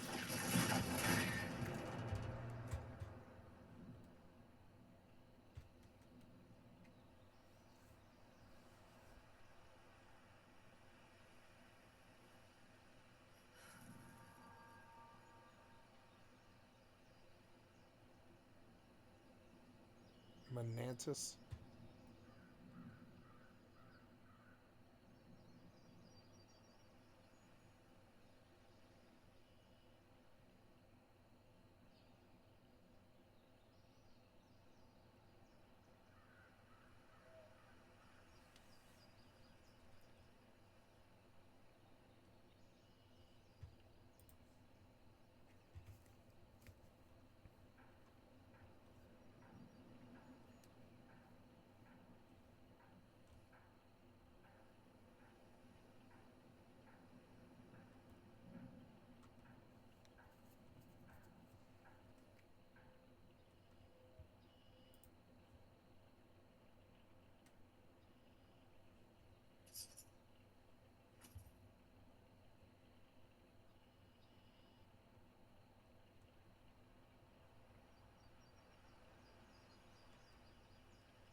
Starting to get down to the bottom where I don't find anything more, which is good.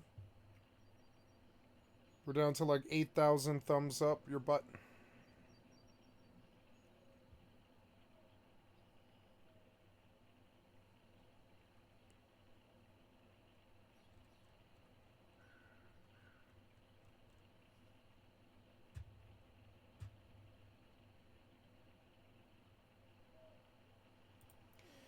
More bandit camps. I'm glad I found it. Sold.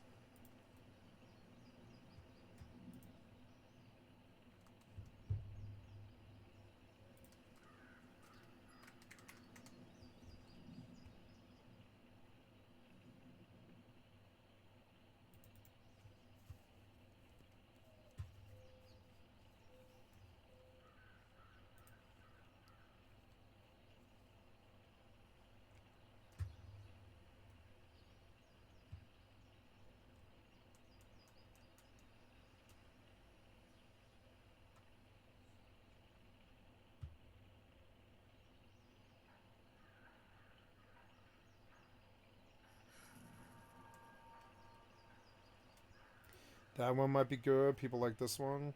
Unlimited bookshelves. Yeah, we'll just stack bookshelves and stuff.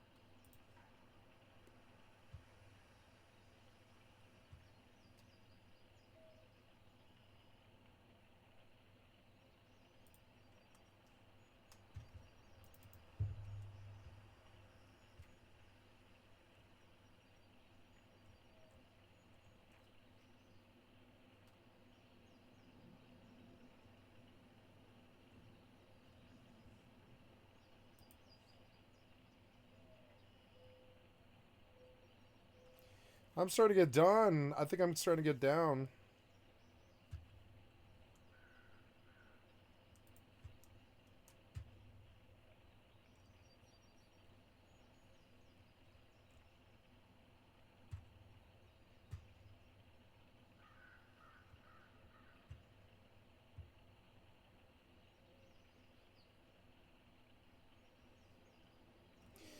Nice. Let's do it. Sold. More enemy mod. Do it. Sold. I'm glad I found it. I think I've done this one before.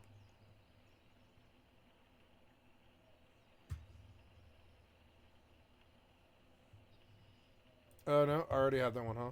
Alright.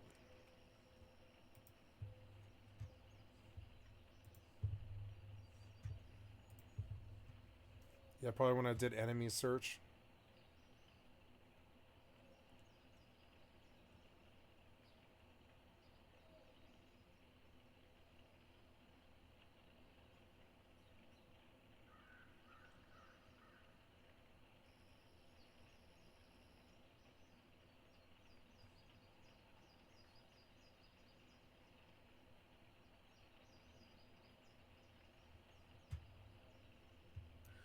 Move it, damn it.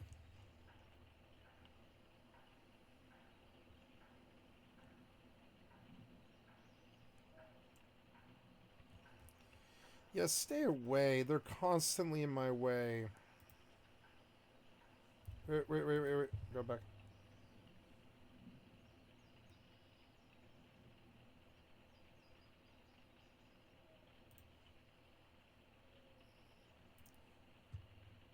Move it, damn it.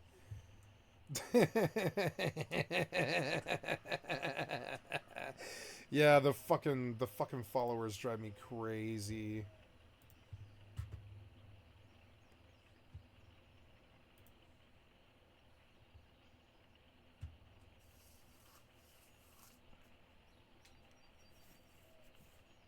Furniture, Skyrim 3D furniture. People like this one too. Cool, sold.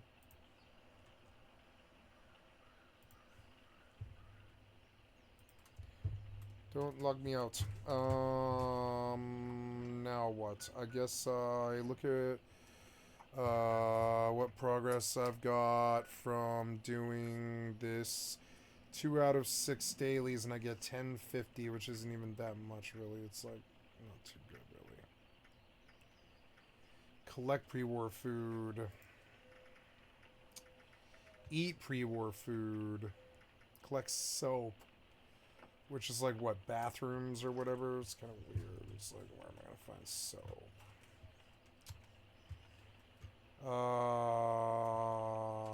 Where am I right now? Am I overlogged? I probably am, yeah. Well, where am I? Can I drop this thing down? Yep. Oh, no. Cannot place... There. Now. Nice. Wait.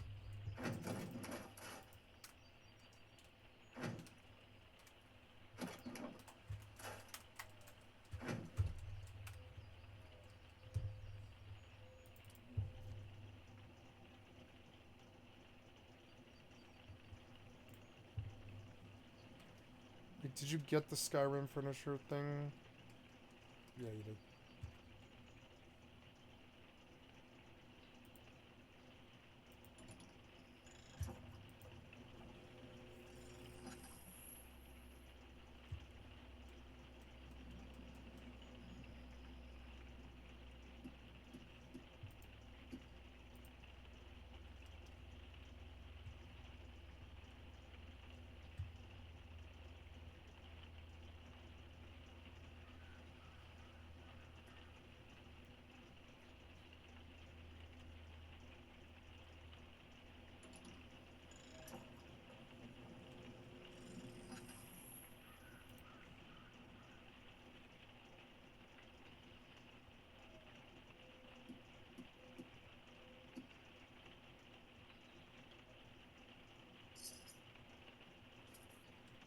Ooh, I got free stuff.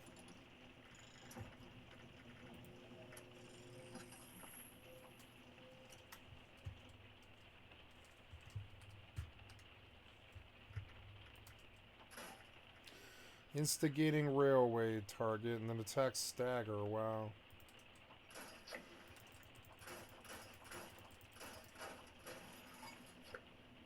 Attack stagger target. That's not even a thing, but that's what real railways do.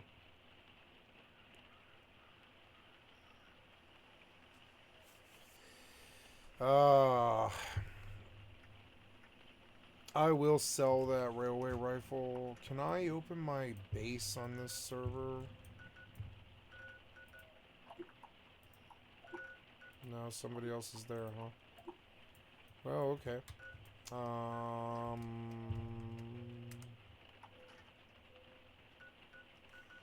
I think I will log out 76 now. That's enough for today.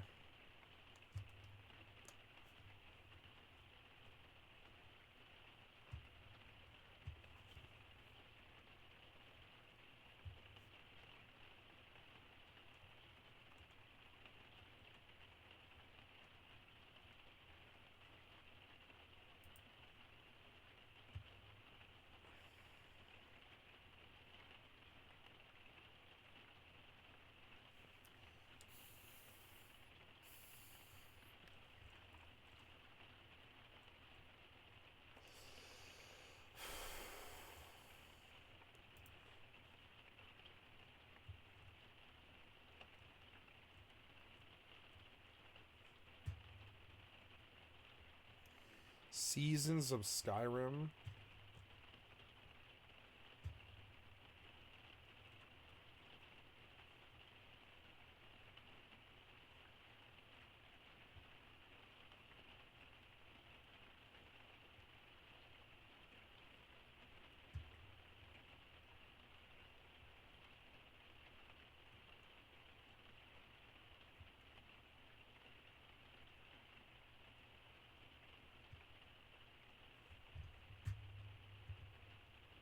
Oh no, no, no.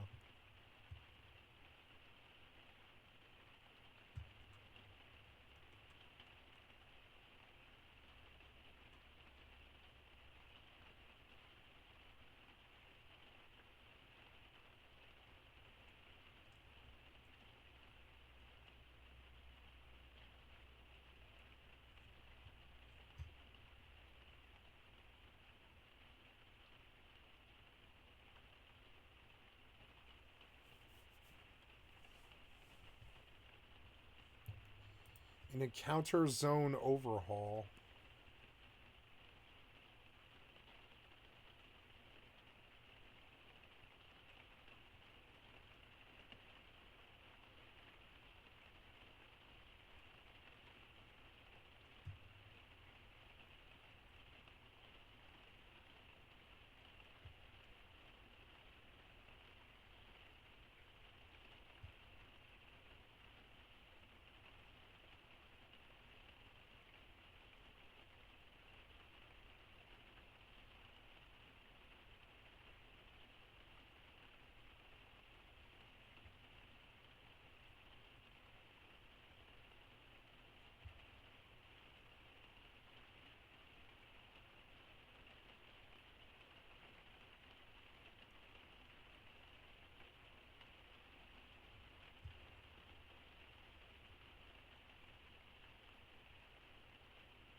Ooh, this sounds good. So yeah, we'll do it.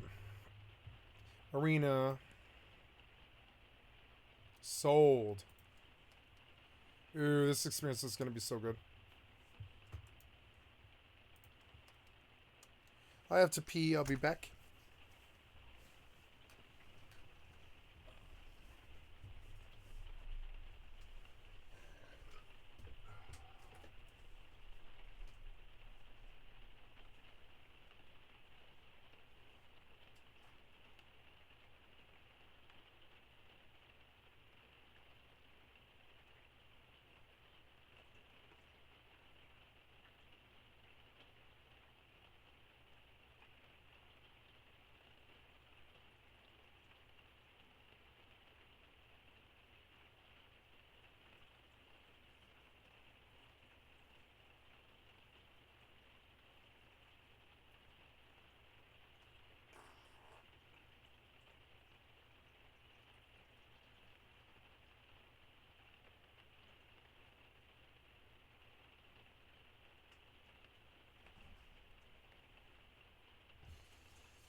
Ah, good. Pop went down.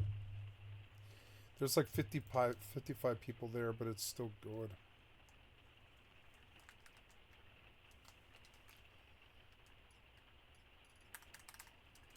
I need fire crystals.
What was this under? Gameplay. I need to look at immersion and gameplay one last time before I stop. I'm getting down to the bottom here, but I still keep finding stuff.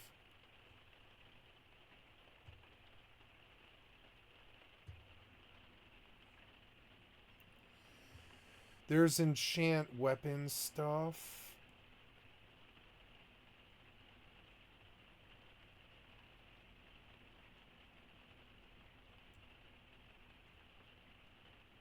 Ah, yes, I think, that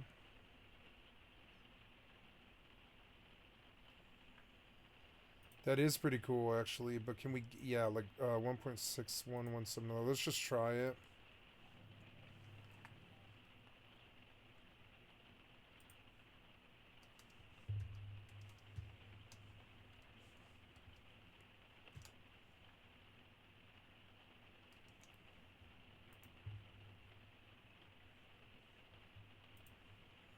Vibrant weapons, that's cool. I think I'll probably really appreciate that one.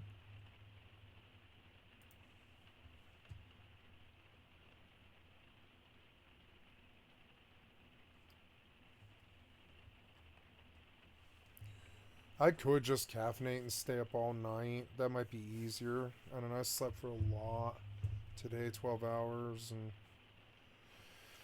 I don't know, I don't want to flip my schedule, though I know I don't. What I will do, though, is go to bed at a normal time, like 1 o'clock, and I'll just set the alarm. Yeah, the alarm, I want to set that now. So I have to be up and down at this place at 7:40 in the fucking morning. Oh, but it's here. Oh. Oh, well, shit, that changes things. So no, I just have an early start tomorrow. Yeah, that's okay. So I get to work for a couple of hours before I have to leave again for the dentist, which is good. Ooh, alarm bells. That's cool.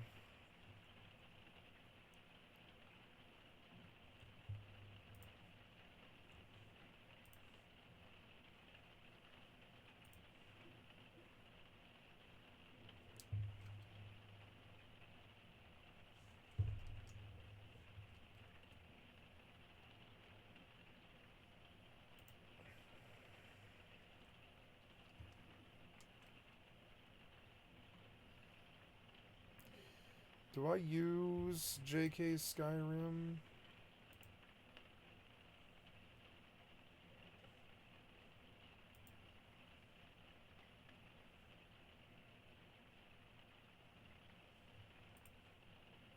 Yes, I did.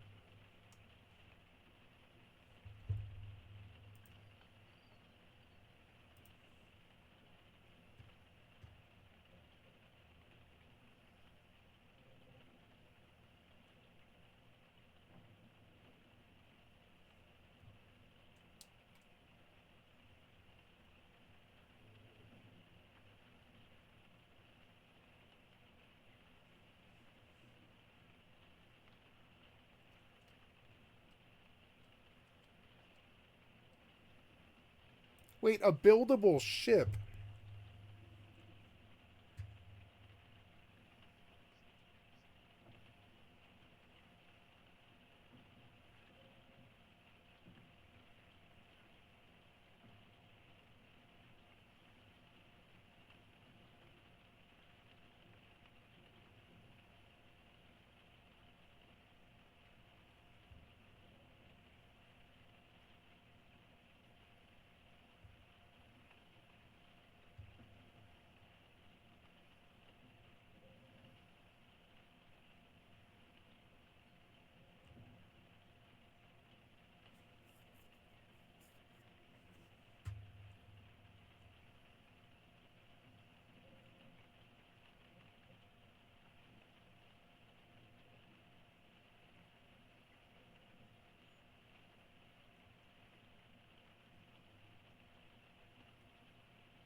This is cool. Wow. Oh, sold. I'll take it. A buildable ship. Okay, we're on Rusty Spoon. Oh, yeah.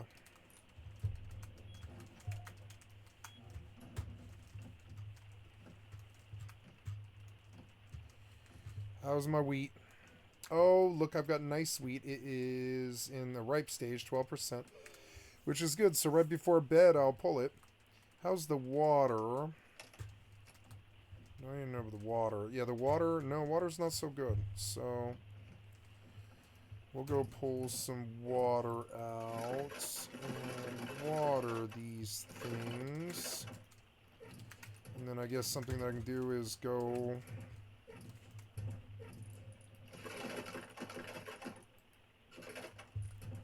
get water containers full. And then I'll have stuff to make pies with, which is cool. So much water was that now? 9,000. I can't tell, but I think it's good. Oh yeah, I was doing like 2 per, right? 2 per. Yeah, because, I mean, yeah, yeah, because, yeah, that actually is better. That's better. You can just do 2 per.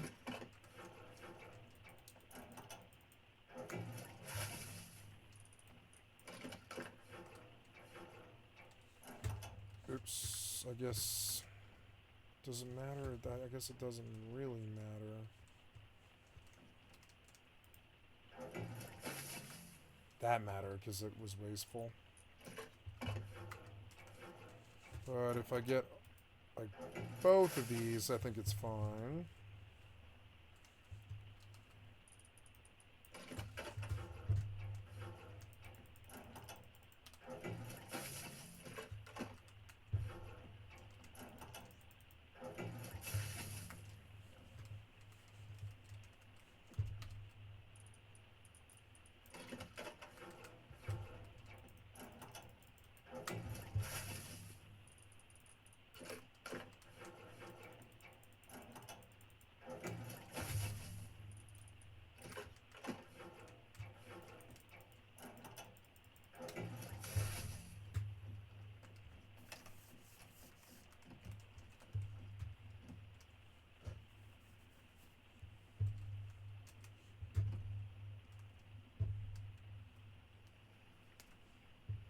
Cool, the Scarlet Solitude.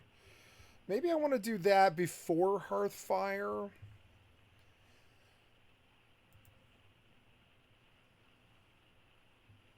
Because that sounds better.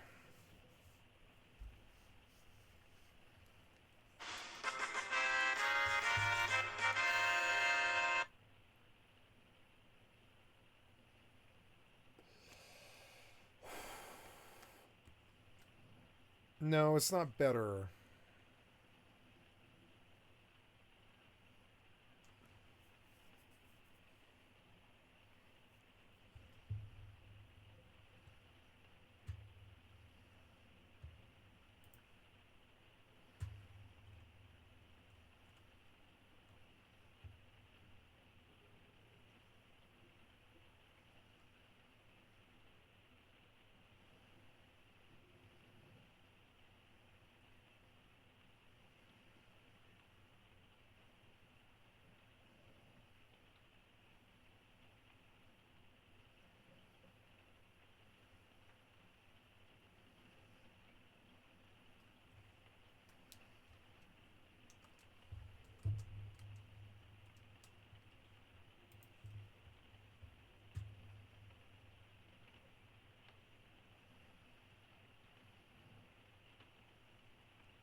Oh, immersive movement. I like this one. Man, I gotta keep going. I keep missing. I keep seeing ones that I don't want to miss.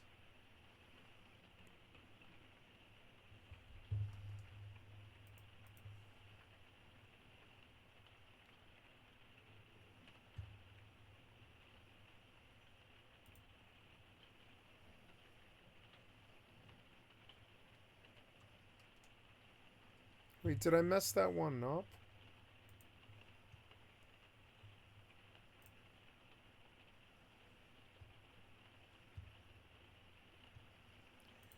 try this again. Let's see if it does it again. If it does, then never mind. Oh, no, never mind. It is screwed up. Okay. Well, then, never mind. That thing's busted, huh? That's sad.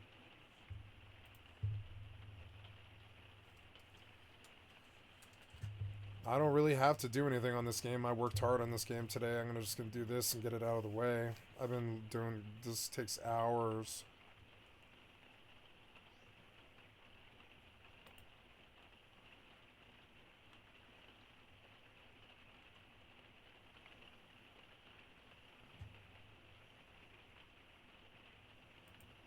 More weapons, please.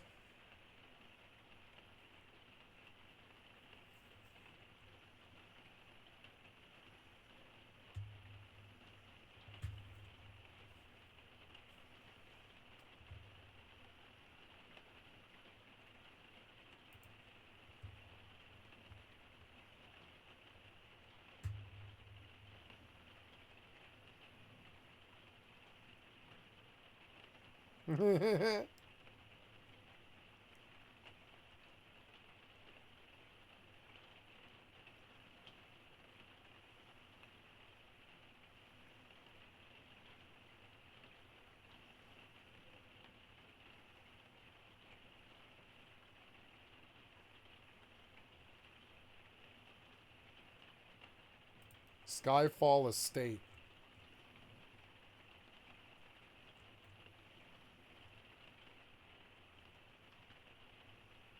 $10,000 gold.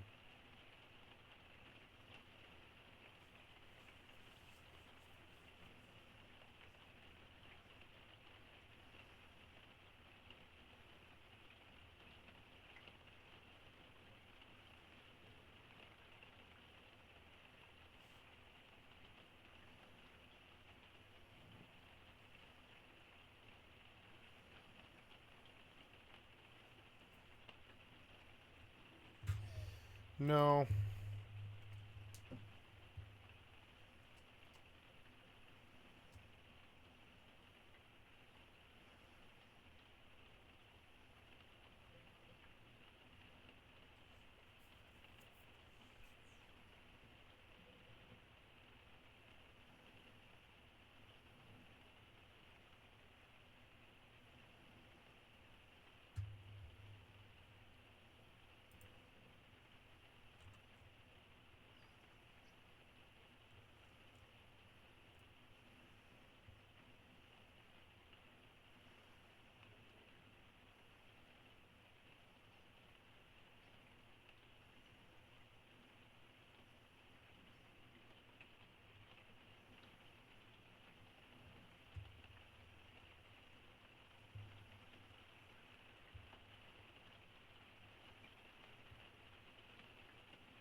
I want it.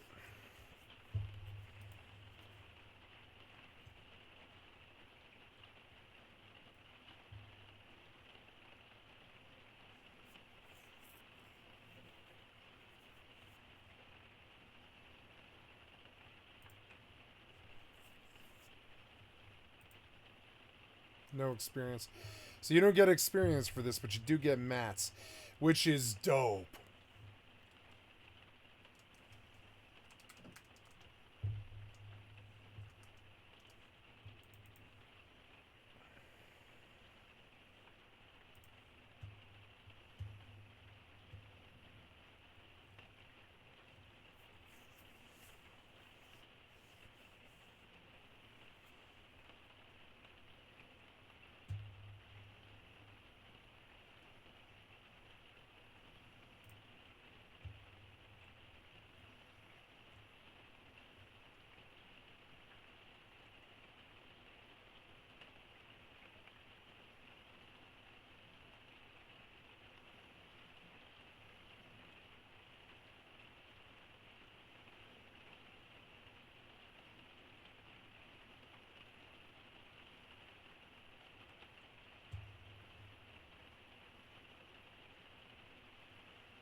This is a really popular mod too.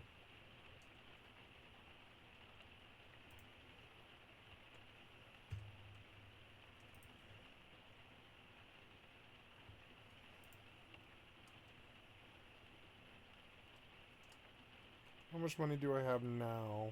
2.1, not bad. Save. Oh yeah, I need fire crystals. Forgot about that. Plus I need to go buy silver.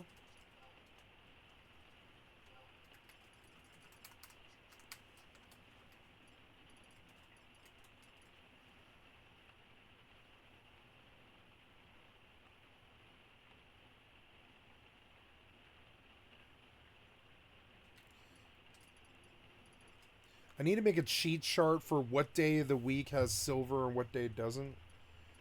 Oh, nice. Oh, I'm full, though. I'm, like, full. So, can I send ingots? Yes, I can. I have 4 stacks of silver ingots, which is good. I have a lot of silver.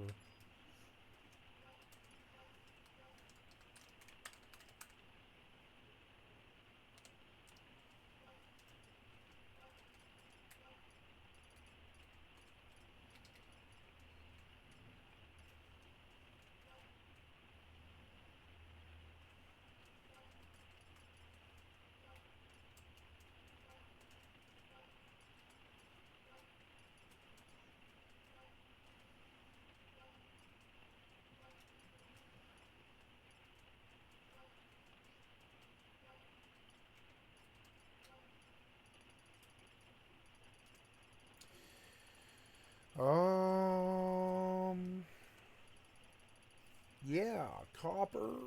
I don't know. Copper, silver. Yeah, we'll send a stack of copper for her to sell. It's more money. Now we have room.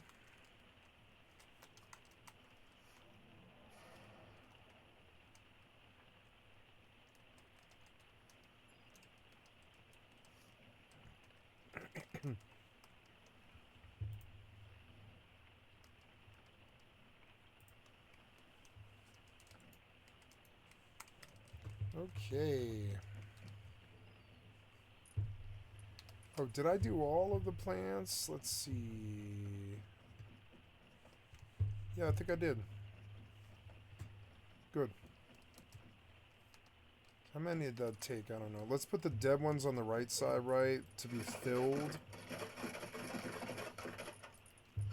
And we'll leave the live ones on the left side.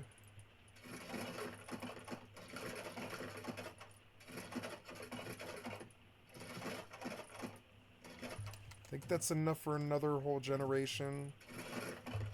But I can go fill them. I think at this point it might behoove me to like watch a video about putting down a water pump, and I think there's some stuff. I would like to do that when I'm fresh. Like, I don't know. I don't mind moving water. It actually gives me something to do.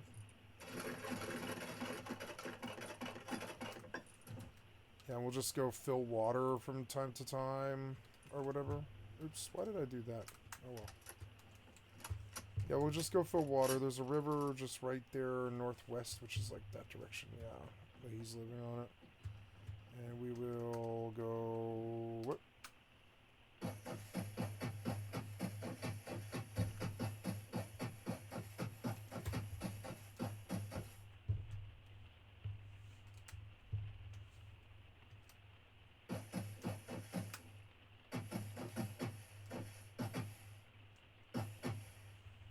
Perfect. Okay, we'll fill things.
Oh yeah, beast skeletons. I love this one.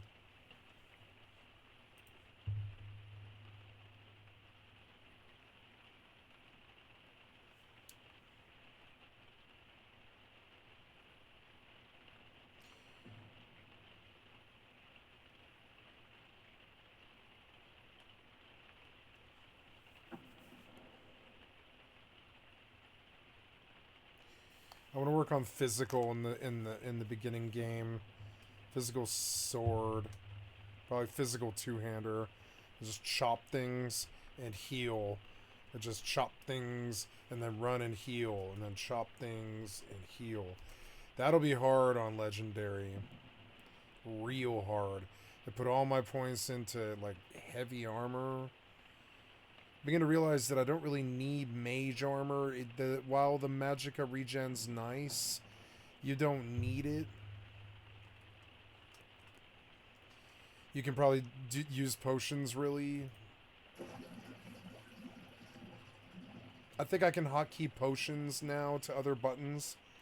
So I can be like, up arrow, potion, down arrow, I'm sorry, HP potion, down arrow, mana potion. And I think that would be very good. I want Skyrim to play like 76. Where I can just go out and kill stuff and just have fun and then go back and like dump. Been thinking that unlimited carry weight might be kind of a bad decision. And I should just really like get a home.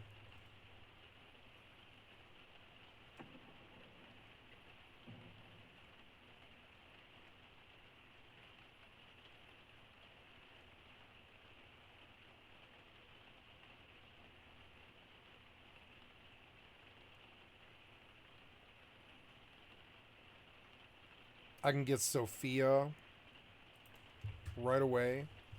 Go get Sophia, and I'll take Sophia and guards, and I'll make Sophia my healer. Or no, I'll make Sophia my tank, and I'll make the guards all healers, so I can just melee with Sophia and like block and stuff. And if they're healing me, then I'm fine.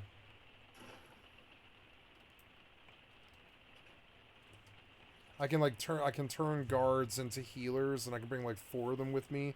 I can just steal town guards and bring them with me. Yeah, and I don't need to fuck with the other game's followers. Yeah, I mean, they're cool.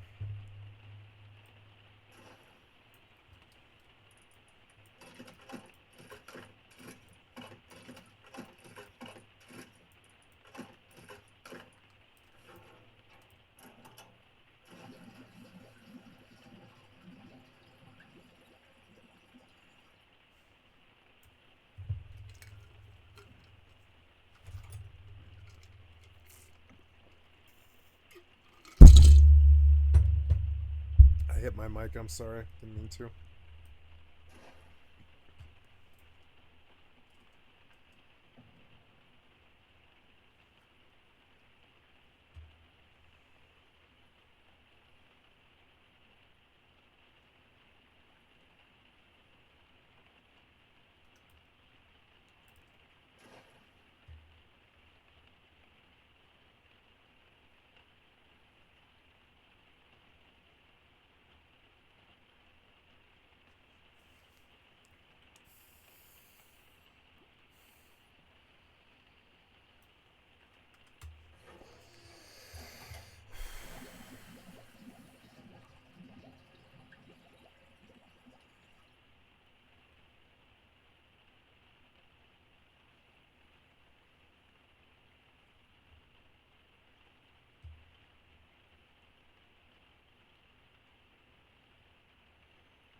Oh, I dumped it by mistake. Oh.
Beast Skeletons is so good.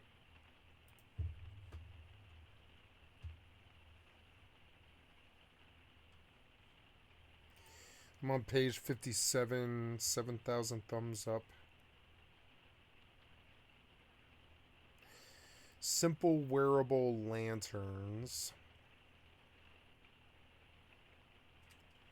Do I have simple wearable lanterns?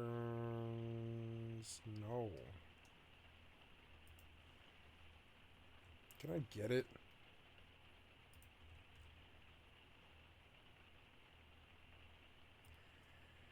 Oh, okay.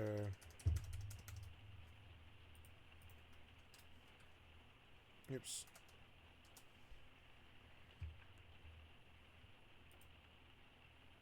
There we go. There's one I used to really like a lot.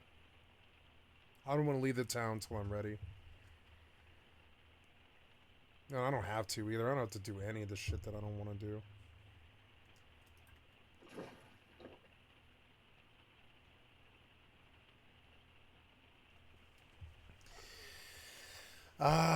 There's only going to be more good games released, and like, I have such a good life. I'm the happiest I've ever been.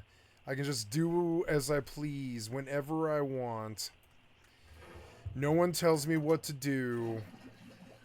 My only slave is my own health. That's it. I just worry about my health. That's it. And I've done so. I've done well worrying about my health. I don't have a slave, or I'm sorry. Oh, I have a slave. I have a couple of slaves, but I don't have a master. I don't have a master, and I love that. It's like I don't have to do anything at all. I don't have a boss. I don't have to worry about what anybody thinks or what anybody says or anything. I don't have to do anything. I need to convert some med kits, which is 2 medical syringes and low-grade fuel. That's the next thing I'll do. We're done with the water, which is good. I love I can just mount up with a... This is like the new WoW for me.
Water for the plants. It takes 10 minutes, and it's like...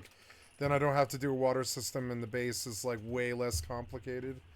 I prefer that. With the jetpack, it's faster. It's actually literally faster than designing all the water.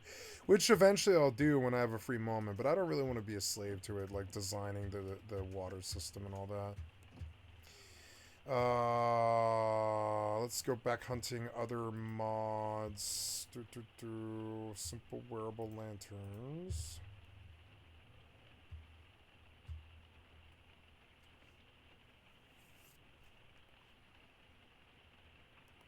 Guildmaster for the Explorers Society.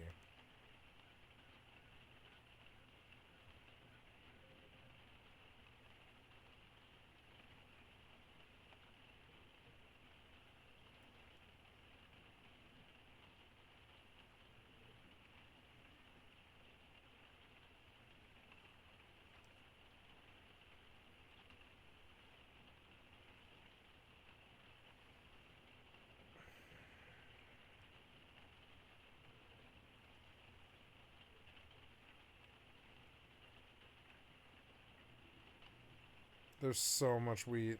I'm sorry, there's so much, like, stuff to sort the wheat from the chaff.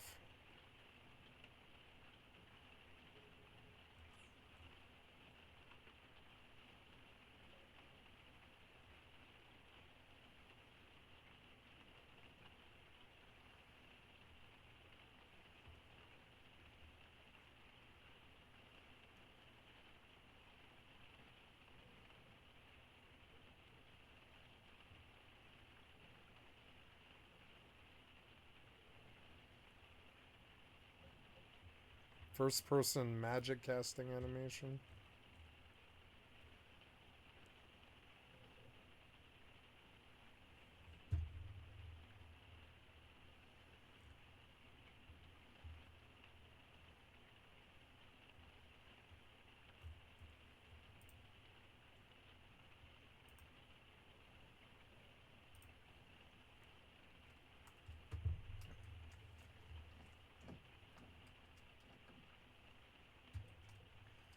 I'm gonna get a lot of wheat.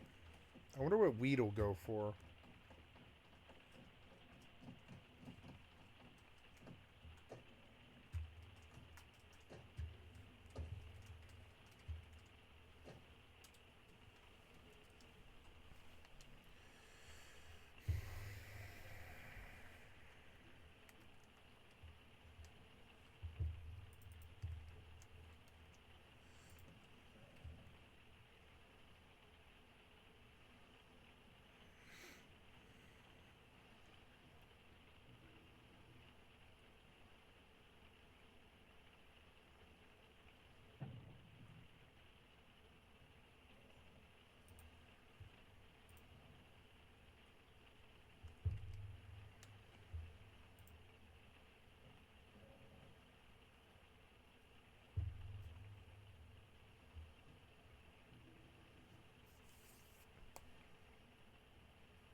Dragonborn voiceover. Wow.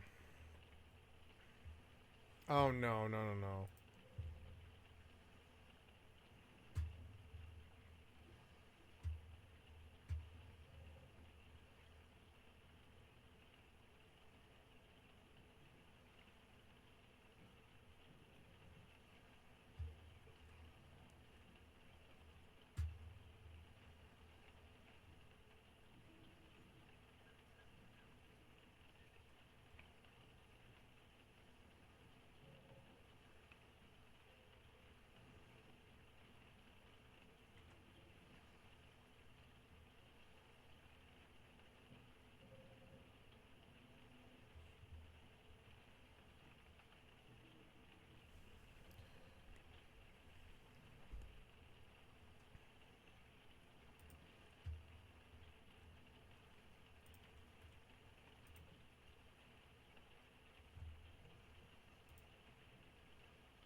There we go. Quiet. All that fucking buzzing noise and all that problems. Developers.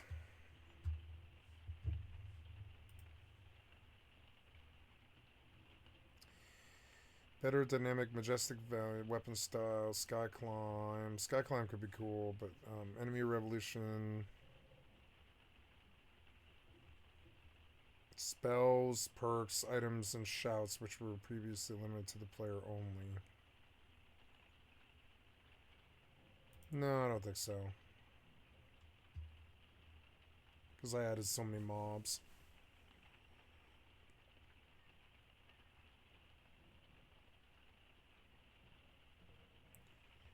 Ooh, what's it look like? Let's see.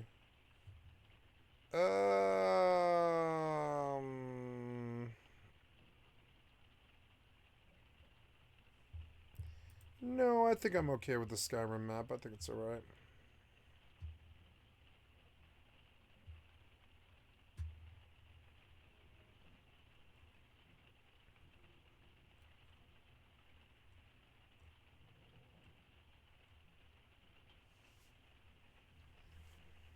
Monster Mod SC.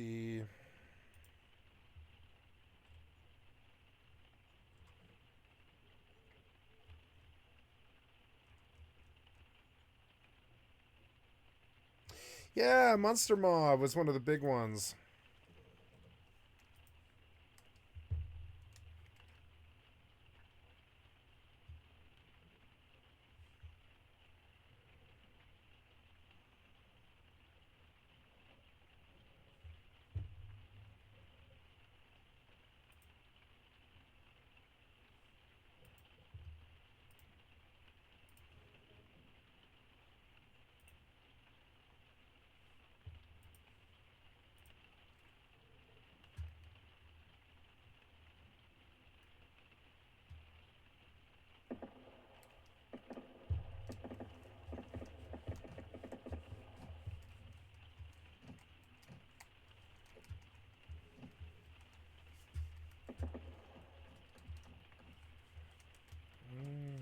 Lots of wheat.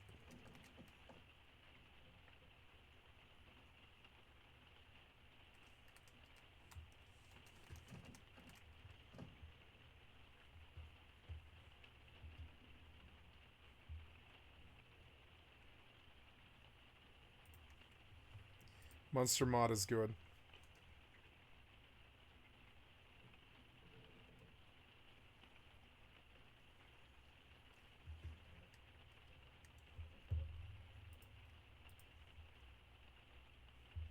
This was in Creatures and Mounts.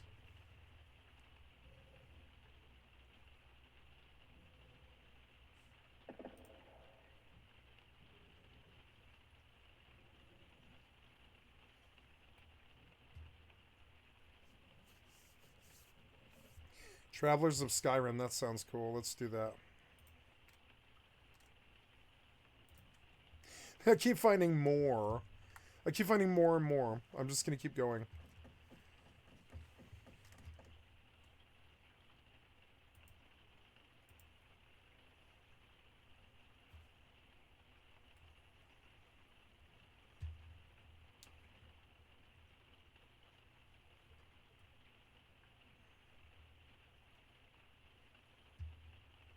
Torches, cast, shadows. Yeah, I already had that one, huh?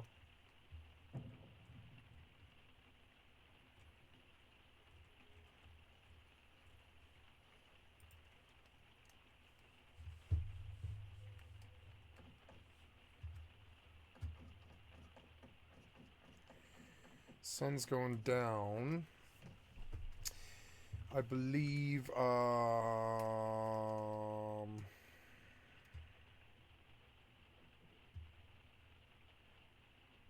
realistic HD Fu remastered.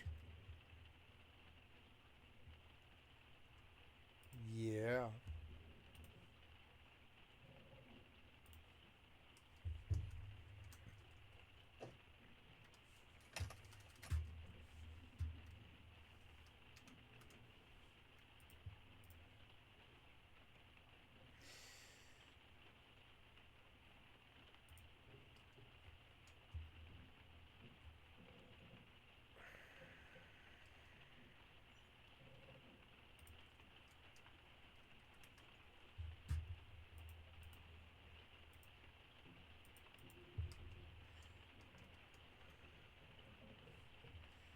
I might hire more security for this ship.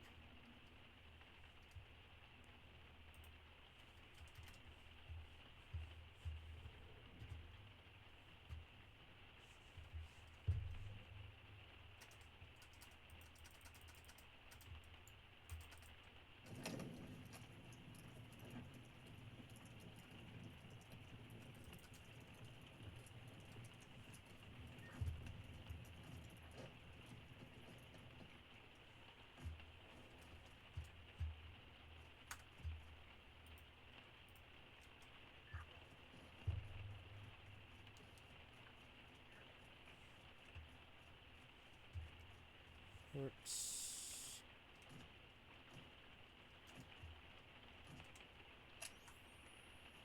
I was like, wow, it's dark right now. But the moon's out. It's just really dark for some reason.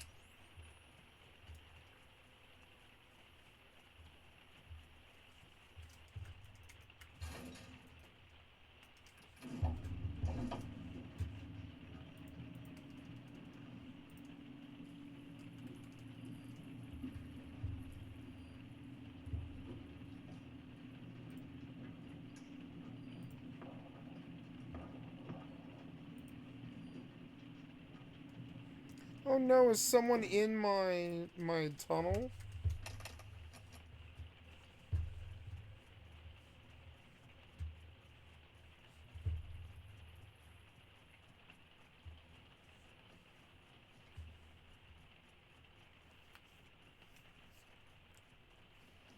No, I don't think so. I would have heard. I would have heard more.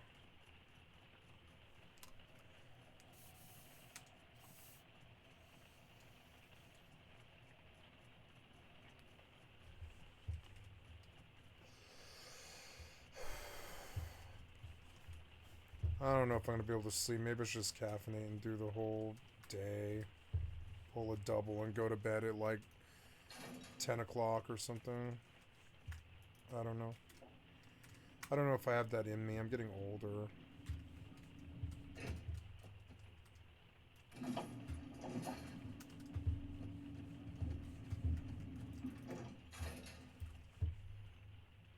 Fuck. Fuck, did somebody run this? No, I mean, all the loot's here, but the fucking mobs are gone. Well, I guess I'll loot. I mean, what the fuck else am I doing?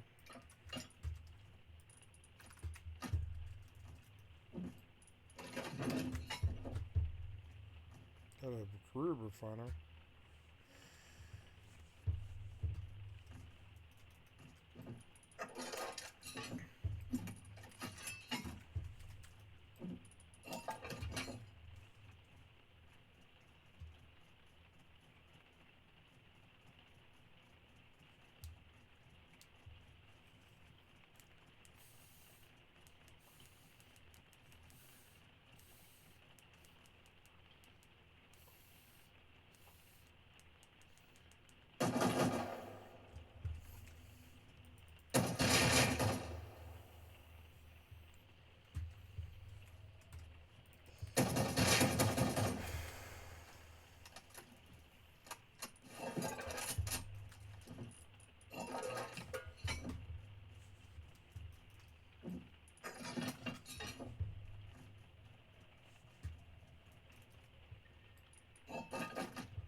Where did they loot?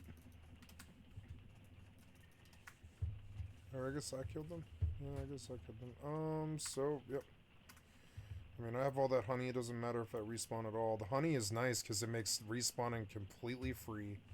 Like, free. Yep, I can just pop to the boat. Eat some honey. Oops. Or, well. Yeah, I'm going to use the other food that I have because it doesn't matter.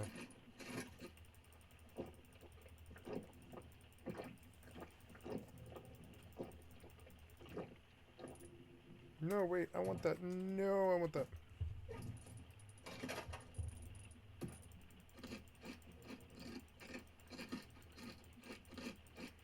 It's a good, oh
yeah, my 16x, high caliber revolver. This thing's sweet.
Okay. Well, I tried. I have a lot of honey.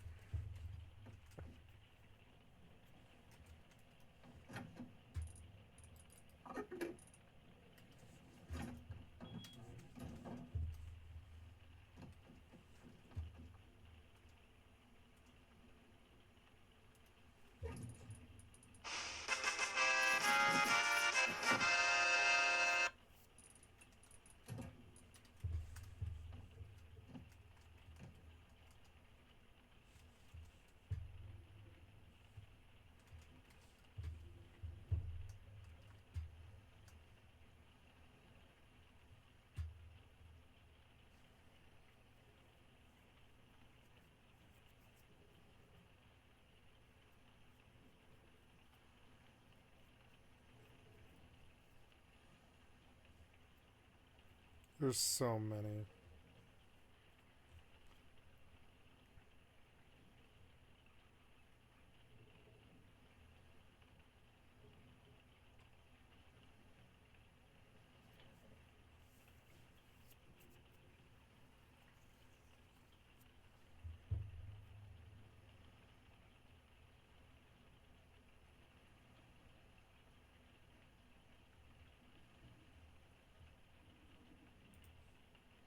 I'm on page 63.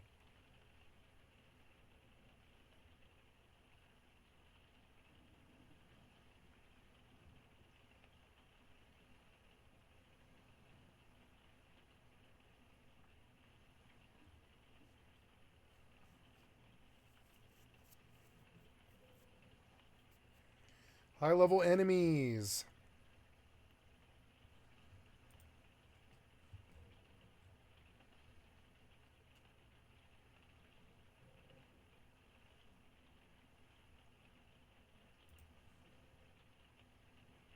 Oh, there's so many good ones that I used to see on the store.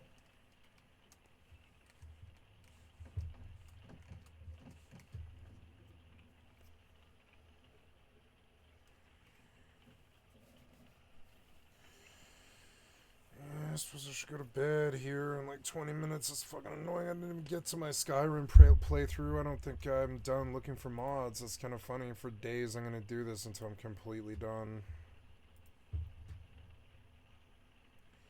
It's a whole thing.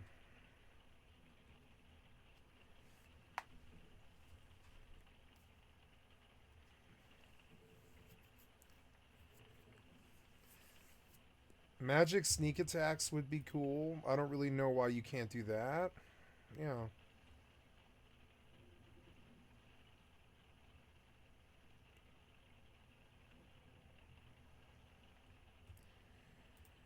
Yeah, I was like, what? That's cool. Yeah, okay. Magic sneak attacks. Yeah, like, I want to feel more like I'm, like, of service to the party as an opening mage. I think Bethesda should have like just like bought all these mods, like all these good ones, like 300 of them or something. It just redone Skyrim and called it like another edition, but call it like Skyrim Beyond, where like it's just like 300 mods that just turn the game into this completely other fucking crazy thing. Whether you can have all these followers and the towns look crazy and your carry weight is not a problem because there's so much loot and there's all this stuff, you know, and like and I think they should have just done that. I think that's kind of what they thought Anniversary Edition would be, but it wasn't. It was just this crappy thing with Creation Club things. They should have just bought the mods that are good, like this Magic Sneak Attacks. They should have just bought it for $1,000. Like wrote the author, be like, "Would you like to sell this mod for $1,000?" And they're gonna be like, "To Bethesda, yes." They're gonna be like, "Yes." They're gonna be like, "Yeah, we're trying to build a new Skyrim Beyond edition where, like, you know, we put the mods that we think are so good that they won't break, and we just like we improve all the code on them, and we work with you." That's what they should have done, but no. Because Skyrim's good enough, kind of, to be the greatest RPG of all time if you mod it really, really deeply.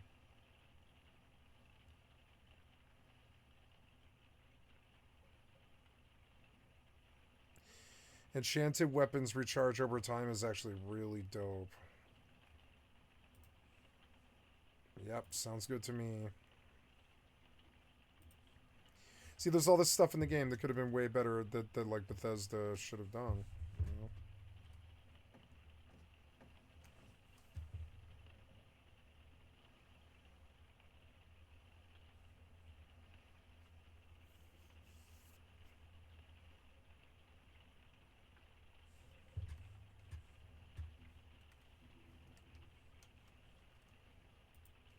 Passive weapon enchantment charging, that's cool. Like, I never thought about the game like that. That makes, like, magical items seem way, way better. Companions and followers, SCAE, adds 12 generic followers to Skyrim, each with their own specialization. They travel randomly to multiple locations across Skyrim, attacking bandit camps and force resting and enemy cushion, friendly checks and relaxing, if you don't want followers.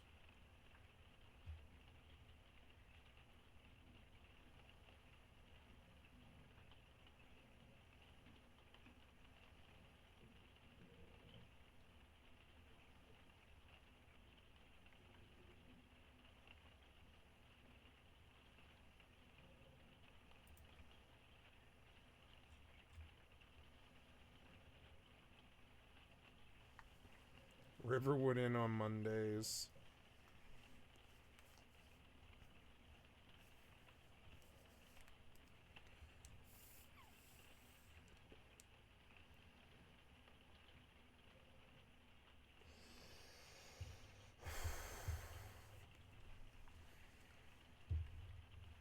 I wonder if you can get a Skyrim healer. Can you get a healer companion?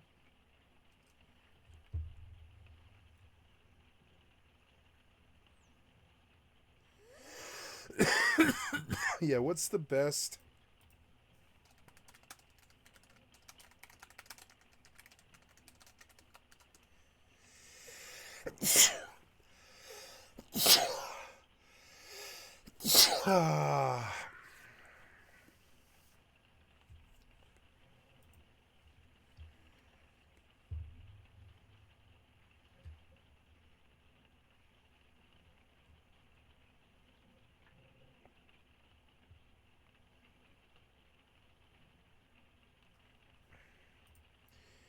Yeah, I want, it's Toccata.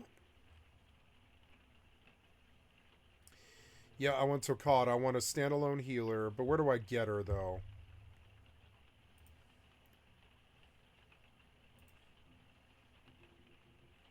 Yeah, we'll get Toccata and Sophia. And then, I guess I'll take companions as I find them, but we'll go get Sophia and Toccata first. The mod, high level enemies.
But I need to read about Toccata.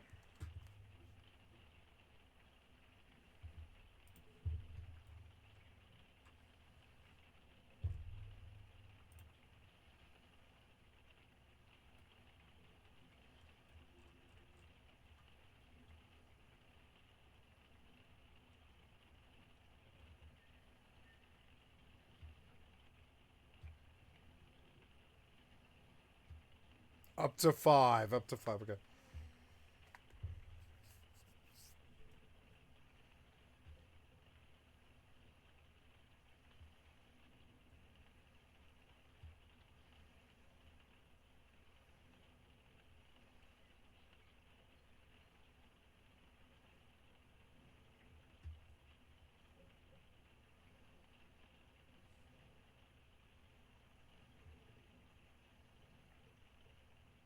Oh, or around Whiterun. Okay.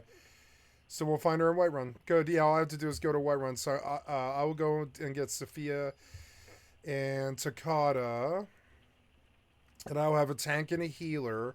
And the other two will be a ranger, like a ranger and a caster. And it'll be amazing. And that way we know where the tank is because she's the only one running to the mob, the healer and the cat and the caster.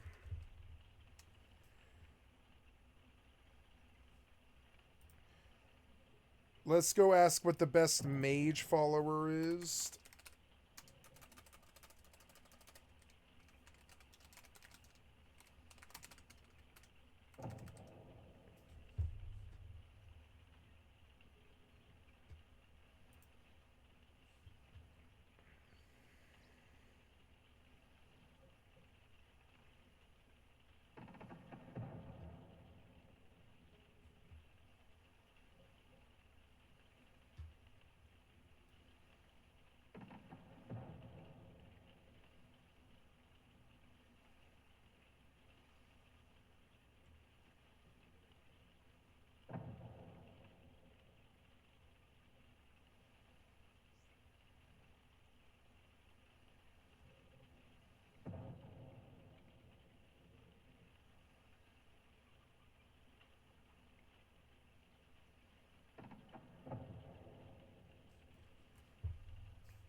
Oh, I can just call her.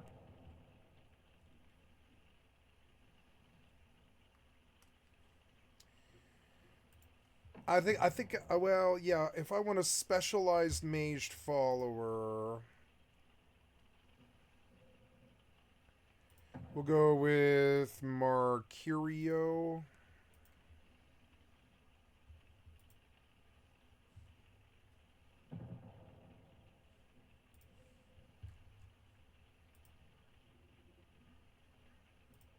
Oh, I went too far.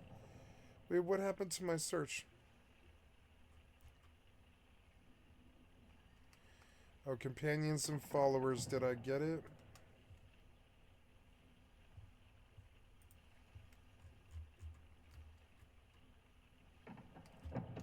No.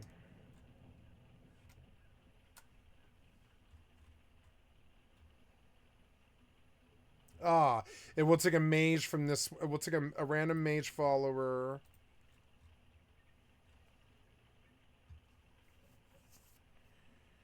It will yeah, we'll take another. Yeah, we'll take followers that we find on the road.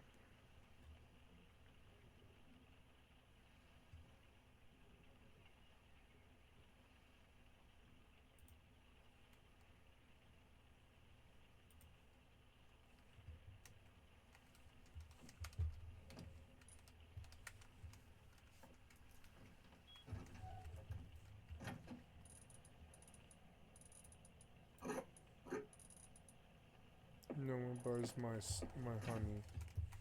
So that's okay. How's this going? It's 20% ripe. It's been 5 hours. Gonna mess with some pie, which is, or bread loaf. Small boost to health and hunger. So I could just directly get like heals from a loaf of bread. Better genes from crops. Better night vision. Tree markings and ore spots for a short time. Maximum health for a short time. Spooky pumpkin pie. Reduces bleeding. Boosts to hunger, health, and hydration. Fish pie.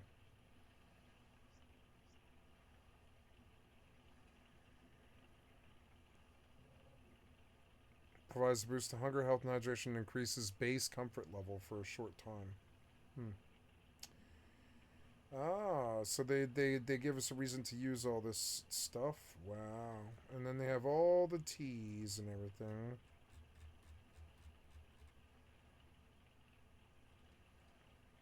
Gives you a reason to go out there. The cooking workbench is really good. Wow. Well, so why did they leave they should have just like brought the or well, I guess that's pretty good for certain other reasons because it's fast. Yeah, this might be kind of slower.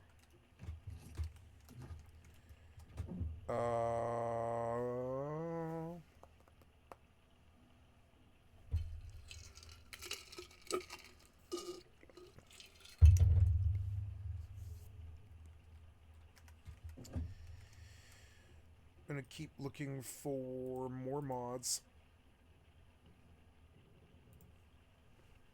Yep, and I'll get Sophia and a healer, and that's enough. And I'll work on melee at the start because I think it's easy enough to do that. And then I'll take a trip to the college to go train spells that I need with the money that I make. And then I'll come back for Hearthfire. Or, well, no, I don't know. Making the trek back takes so long. I don't want to go anywhere but Hearthfire, and I'll just do growth around there.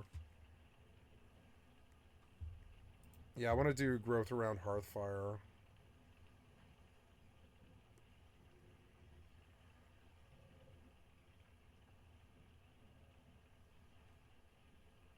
I'm getting real down here, but that doesn't mean that I haven't seen them all.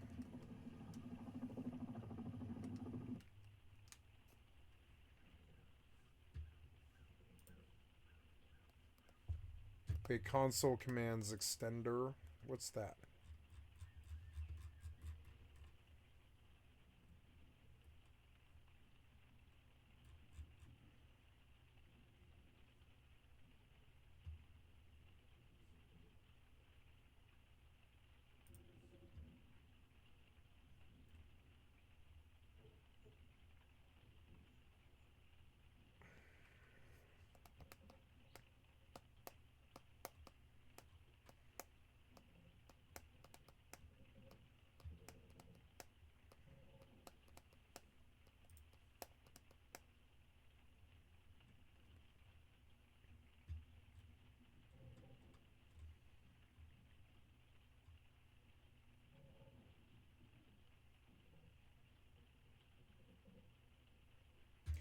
Beasts of Tamriel.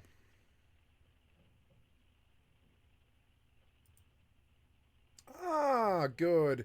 Here's another monster mod. We're happy. Add tons of fucking monsters. Right. Beasts of Tamriel found another enemy mod. Nice. Yeah, I want it to be a combat simulator. I don't really care about the fucking story of Skyrim.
Quick action move might be good. It's got 7 things.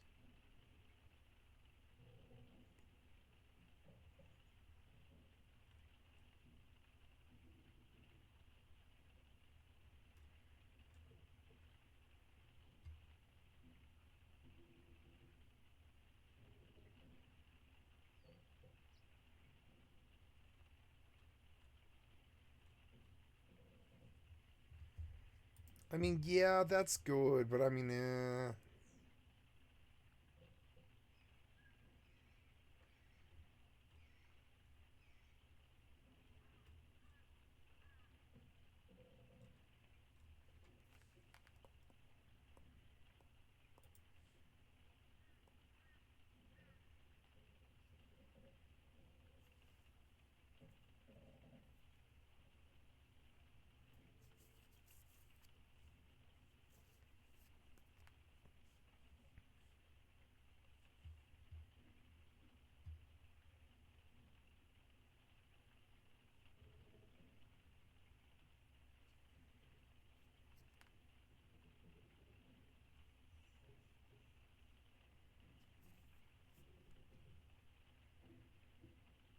Riverside Lodge is extremely popular.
Fifteen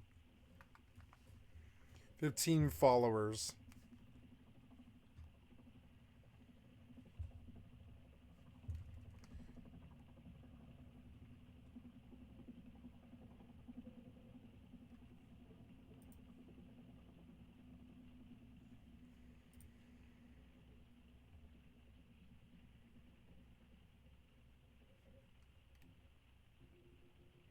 It'd be cool to get a huge party.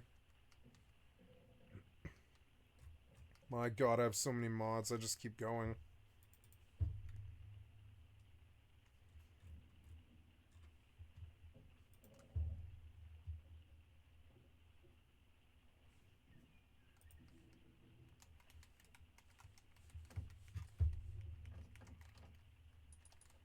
Hmm.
I like this SS, this or what's it called, the SKS, because it's like you can just spam into them like a fucking grand.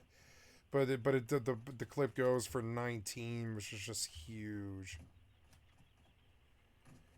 I mean, it is like basically an M1 Garand. It just fucking fucks you up. It's such a strong weapon, but it's got a big mag, bigger than a Garand. It looks like a Garand. You can see it. It reminds me of Garand. Firing it reminds me of Garand. The power of it is strong. 2 headshots and they're done.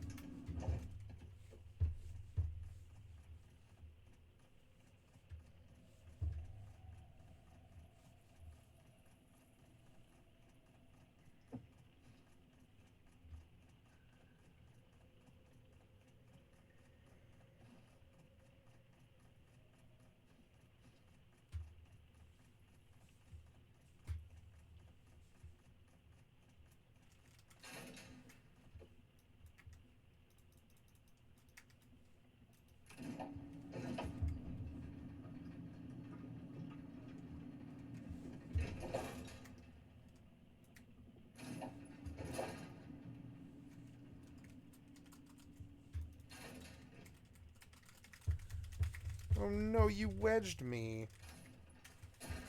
What happened here? You can't get me out of this? Oh no, you wasted my time, damn it. Ugh. Well, whatever.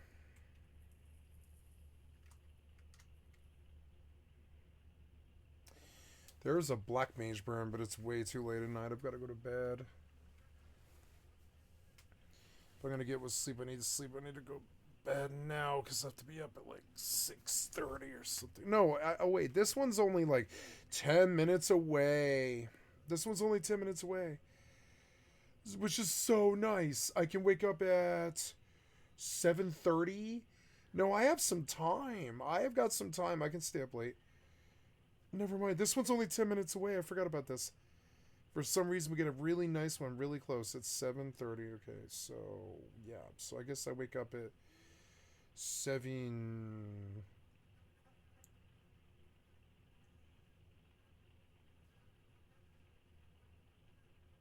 20? 7:20?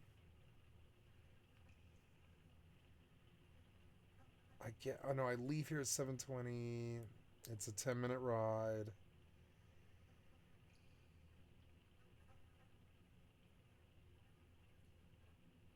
So I leave here at 7:30, and yeah, I'll need 20 minutes to get ready. 25, call it. So yeah, I'll wake up at 7. I gotta wake up at 7. I probably have like another hour, which is good. Yeah. Okay, just working out time. So, that was cute how you wasted my fucking time. And my resources. But that's alright, I don't really care. Go again.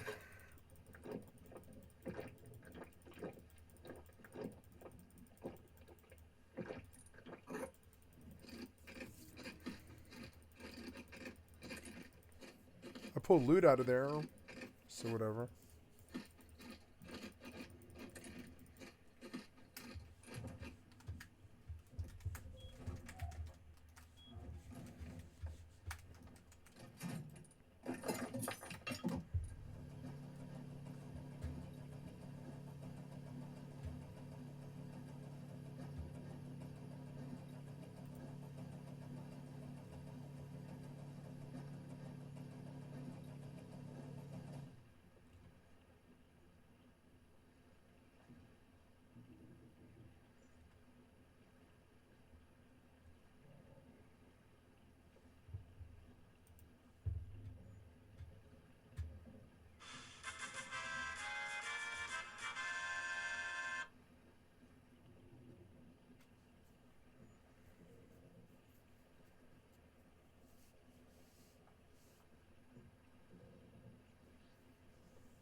God, it just goes on more and more, just more and more.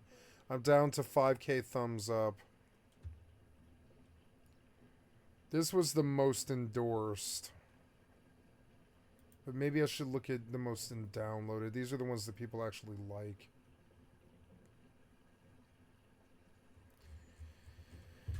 Let's sort by unique downloads and go down to like probably like page 50 or something. Jump to like 50.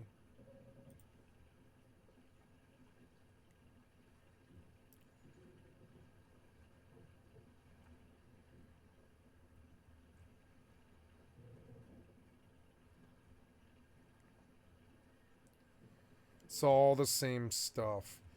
There's a couple categories I want to go back to, like immersion.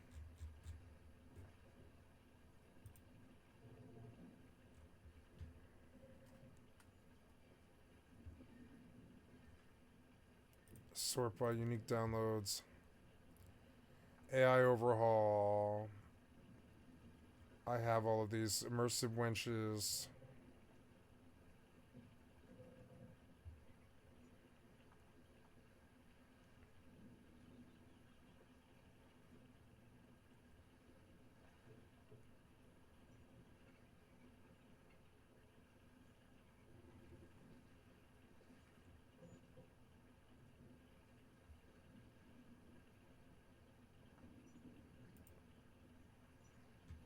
Alright, we'll go with the Bandit Lines expansion because that probably does add to immersion. They talk way too like little. I'm going to use the mods to shut up my my followers, and then I'll keep the voice on because it is interesting.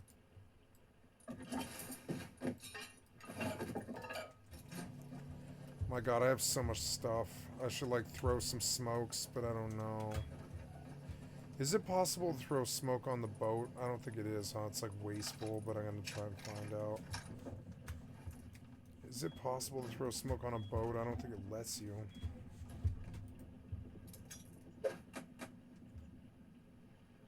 Nope, it was like, no, you can't. What about like right here? Oh, yeah, I can do it right there. It didn't have enough room? Oh, okay, well, cool. Nice. So, yeah, I mean, like, yeah, I don't really need that stuff. So, yeah, just recycle and we'll throw some smokes and get those out of the way because I've been kind of stacking those up now. I'll just throw smoke right at the recycler. Fuck it. Most of it's just like garbage now. I've got everything I need. Yeah, like all of that except for the LR is like pretty much garbage.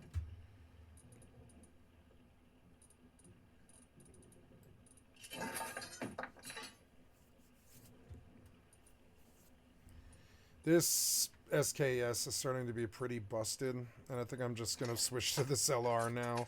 The SKS is fun, but it also doesn't really have the mag to deal with these things. I needed the training with it, but I already know the weapon fairly well. It's an old model of a weapon we've been using a long time.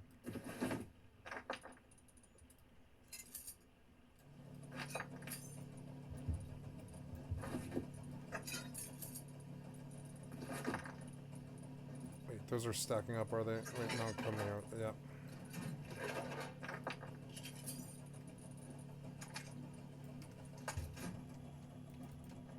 I think they should give you the server money. The airdrop should give you server money.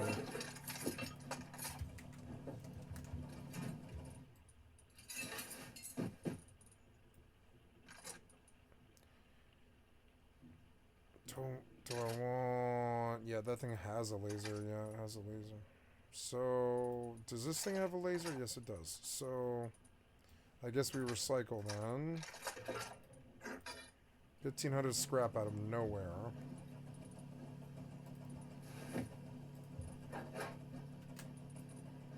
I mean, I want to buy a patrol helicopter next wipe, so... I guess it would be this wipe. I mean, there was 2,000 scrap and just these smokes or whatever.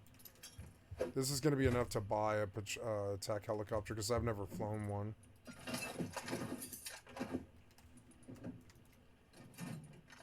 I like the passive nature of this server, but I also worry about the replayability of it.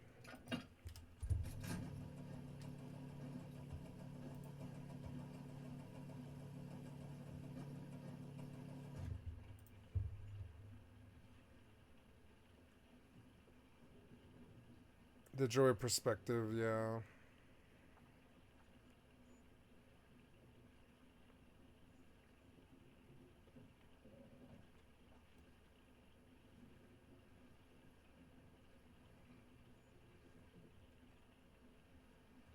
Splashes of Skyrim is tempting to me. A lot of people like it.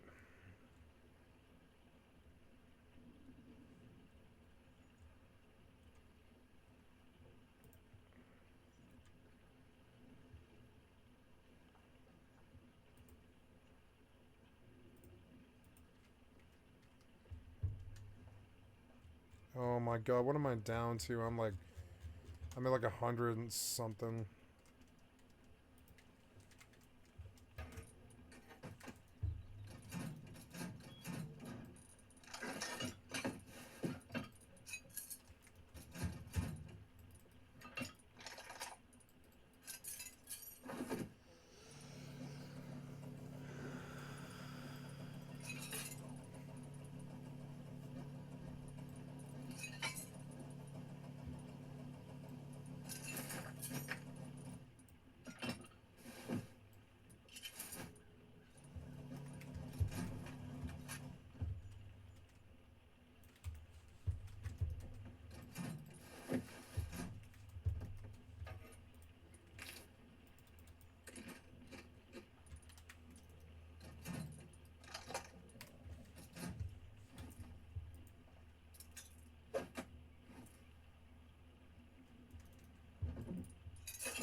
Actually, I want to keep this explosives because they'll start to stack up, and that means rockets, and rockets will be funny. Funny. Rockets get funny. It'd be fun to sit here and try to defend this thing from a tower up there, break the windmills the last day, and just sit up there in a tower with rockets in a bed. And what can they do? They can't get up there. They can land on it and they can blow in, but they'll have to. If they can take this base, who cares? Then, you know, I'll move all the mats up there to the... I'll move the TC up there to the tower. And I'll just shoot rockets down at people from the windows and shit and spawn in a bed when they fuck with me. And put metal window bars so they can't get in. I'll just fire out through the metal window bars. It'd be quite fun. Do something like that, kind of fucked up a little bit. Yeah, just seal that whole thing with metal doors or whatever so I can just climb up and down and... and like shoot out the fucking net holes or whatever. It'd be kind of funny. There's some funny things I can do. I can pop the metal door open or whatever. There's some funny things I could do. But I mean, like, yeah, also, like, what, I mean, yeah, like an amphibious assault out here. What does that mean, kind of? It's sort of weird. They'll have to sink the boat first. It'll be hilarious content. I'm kind of excited to see it, like, to lose everything, because who cares? I can just go play 76 or something. I need to pick another main, like, so I don't burn out on this game, and I think it's Once Human, maybe? I don't really know. Didn't think about resubbing to Mortal, because it's like, you know, Mortal from time to time is fun. But it's also garbage. The game is garbage. I mostly sub to them so they don't die. I like Mortal, and I like that they're still around, but I don't know. They're so bad. They're so fucking bad. Mortal's so bad, though. It's such a bad game. It's such a bad addiction. I mean, I have so many jackhammers, but it's almost never worth it to erase them.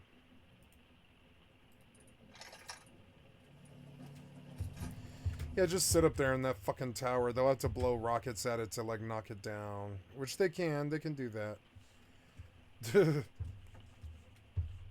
I could shoot rockets from my tower at other bases.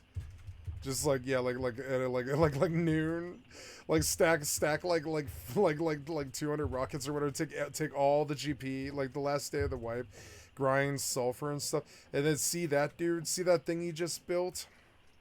Yeah, that thing. Oh my god, he had like no doubt about what it was he was building, like at all. This builder is so autistic, it's insane. Like, look at that shit. He's just like, oh, and I have like a gate and everything, and like ladders going up the fucking stone and all this. I mean, what? Anyways, so I think if I try, I think if I try, and I like farm a lot of sulfur, and I produce a lot of rockets, and I get a lot of pipes, and I just save all the pipes that I get, all wipe. I could put a repair bench up there and a fucking tower up there. I could just fire rockets at all these other bases. Like even Mr. Red over there, I can fire rockets at his base. I don't particularly care about like I don't particularly care about like what happens really. I just want to do that just to scare them and sink like I could sink his tugboat or fire rockets at that dude's wood base. Like I'm just gonna open up on that wood base with rockets. It'll piss him off so bad. He'll have to turn it metal before the end of the wipe. So will I. I'll have to make like at the last day. I'll just like march all over this thing and I'll turn it all metal. And I'll turn it into this base of doors that I can pop the doors open and fucking shoot at them and shit. And like, who cares? It'll be hilarious. I'll do a base of doors out here in the middle of the ocean. And I'll go up to the top, and I'll build a tower up there, and I'll break the fucking. I'll like on the tower. I'll put turrets so nobody can approach or fly at me. All around the ring. I'll go lower is what I'll do. I'll go lower where the stability's better, and I'll race the top of it, and I'll make this crazy fucking tower top. I'll race the top of it like last day, and I'll make it, or like a couple days before the end of the wipe, which is like in a while. We got a while here. Like that's a while. See it? It's the 4th of April. It's the next wipe. We have like a whole month still. Like literally, we've got. This is the long month. We've got 4 weeks. Yeah, we have 4. I'm sorry, it's the 3rd, Thursday the 3rd. So we've got 4 weeks from today. Look at that. That is 1, 2. No, it's 3 weeks. So it's 3 weeks from today, but it is a long month. So we've got 3 weeks from today. At the end of it, I'll lop the top off the tower and I'll convert this thing into a fucking death tank, and I'll shoot rockets out the fucking top of it at other people's bases and shit. And the whole thing's gonna be metal, and they're not gonna be able to hit these things with rockets. I mean, they can, but it's gonna be high qual. It's gonna be tough for them to take it down. And yeah, and I'm gonna set up and I'm gonna blow holes in like Mr. Wood base. I'm gonna fire like a lot of rockets. By then, and also I'll respec the day before for Thrifty Duplicator, and I'll duplicate rockets, and I'll like fire rockets at all the other bases around, like that farm over there, and then I'll pop naked to like my bed right there. Like I'll use that as a bed spawn right there, and I'll move the TC. I'll delete the TC and I'll move it up there, and I'll move the top of the tower right there, and I will build like a completely like impervious fucking base with like 3 shells to it. Yeah, I'll lop off the tower right there on that level right there where it's like still sane, and I'll make like a fucking. They'll have to foundy wipe it or whatever. I mean they can foundy wipe it fairly simply, I suppose. But still, I'll force them to do it. I'll force them to foundy wipe me. They won't be able to get up there to get me or whatever. I mean, like once I go in there, I can just teleport there. I can just spawn there. I can spawn there on a bed. I can just shoot rockets at other people's bases all day, which you know, it never occurred to me how much fun that might actually be. Like like aiming at that guy. I wonder if he thought about how, like, I've actually kind of moved in next to him. And I've started producing a farm with, like, wheat and stuff. And I wonder if he's, like, sort of worried if I'm, like kind of got my eyes on his bases and stuff. And it's like, I think actually they are sort of worried about that. I wonder now, like, that guy is not set up for security. But I don't think it matters. I doubt he cares. What I want to do is rings of turrets. Like 4 on the bottom and 4 on the top. Or whatever. Yeah. Like, or, I mean, whatever they'll let me get away with or whatever. Rings of turrets around the top, probably. Yeah, I'll put a turret on top there. And I'll put turrets up on top there. In prison walls. The hell is that thing? Oh, it's a buoy? This game has buoys, huh?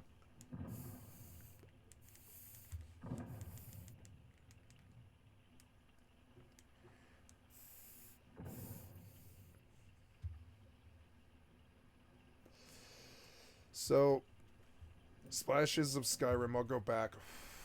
We'll hunt down this list on the lower level here on just unique downloads and see.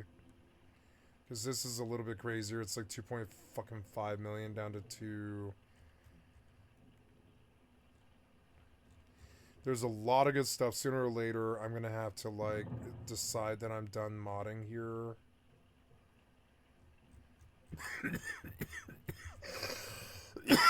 Oh, I'm actually close to the end here. I'm just looking at immersion mods and like anything. I've got extended encounters. Right, I've got to double check to make sure I've got extended encounters. Extended encounters, yep.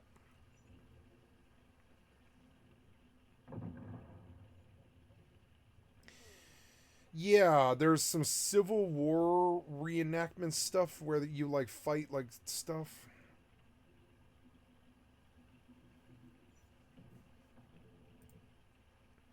Skyrim Better Roads. It's just the way they look.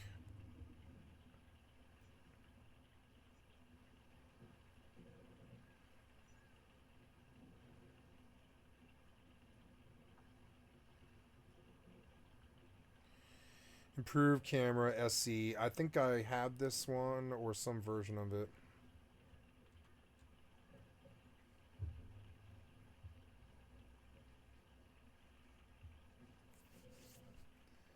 Civil War Lines expansion, Hunterborn SE. Improved weapon impacts, Ryan's Standing Stones, removes the stars, sky overhaul.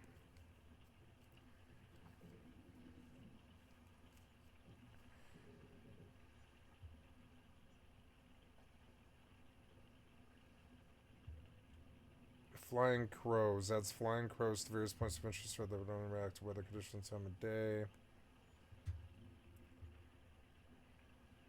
Yeah, we'll take flying crows. That's a very popular mod, and that's cool. It's just gonna add to the fucking... Oh no, look, it's all crazy. No, we're good. A couple of those already did. Yeah. Miscellaneous dialogue edits. This one gonna make it covers a plausible and immersive as part of the collection of subtle fixes for this feels a bit of a part of it all along.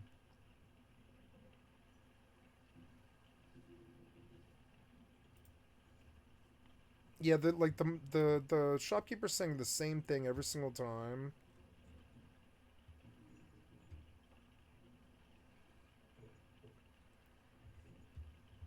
Okay, no, it seems like a lot for, I mean, not really, like, for not much.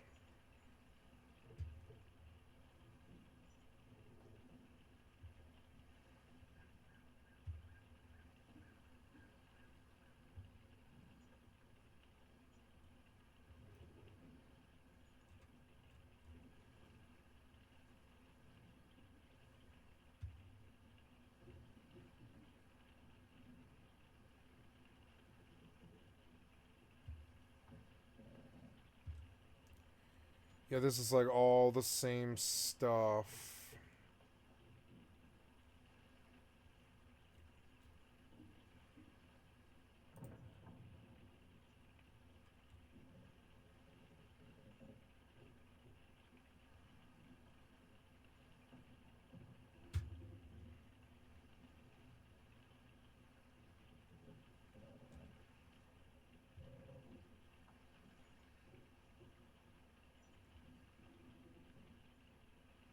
Wind might be kind of cool. Fish anywhere with water.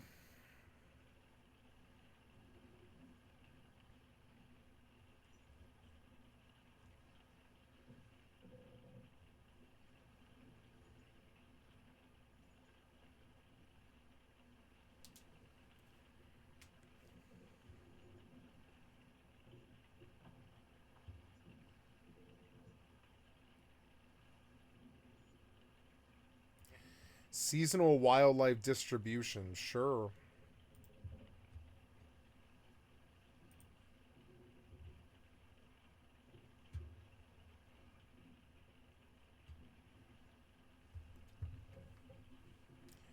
Download failed, close, whatever. Seasonal wildlife.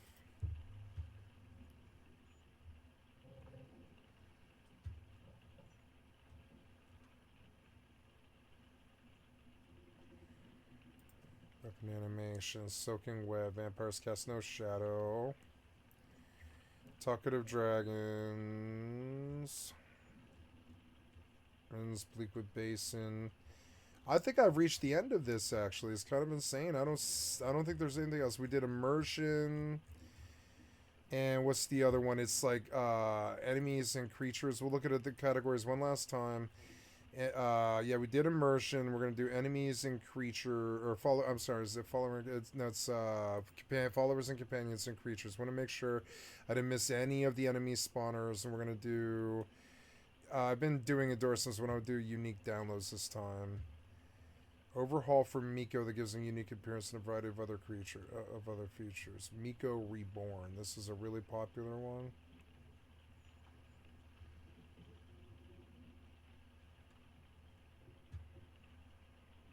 Gladys the Corgi.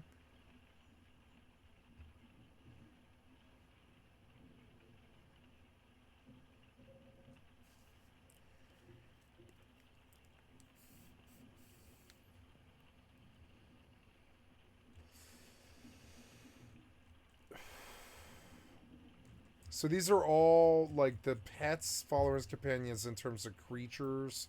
So I got to the wrong category. I'm looking for...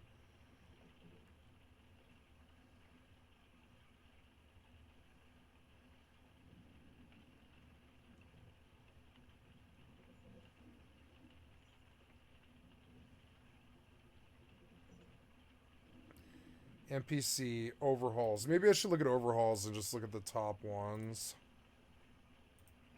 And make sure I didn't miss any big ones.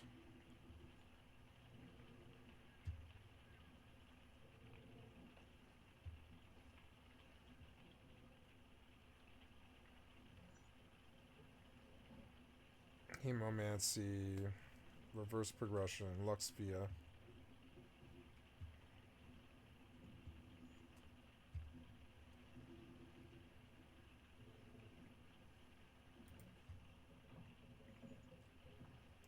Yeah, here's ones on the road. This is the big one that's for the roads.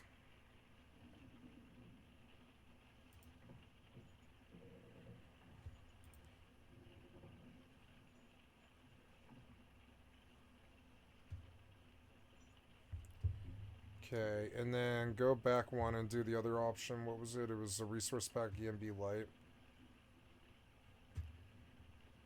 No EMB light. Lanterns only. Okay, so I don't want to mess with the lanterns because I've already done those, but the roads are okay. So get back out.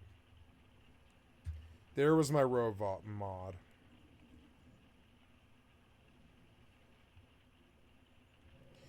Nope.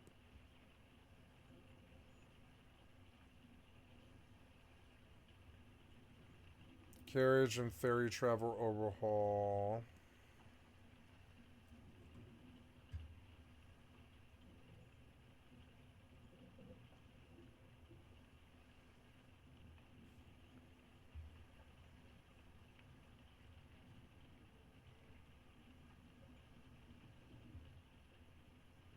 Lakeview Manor. Ah.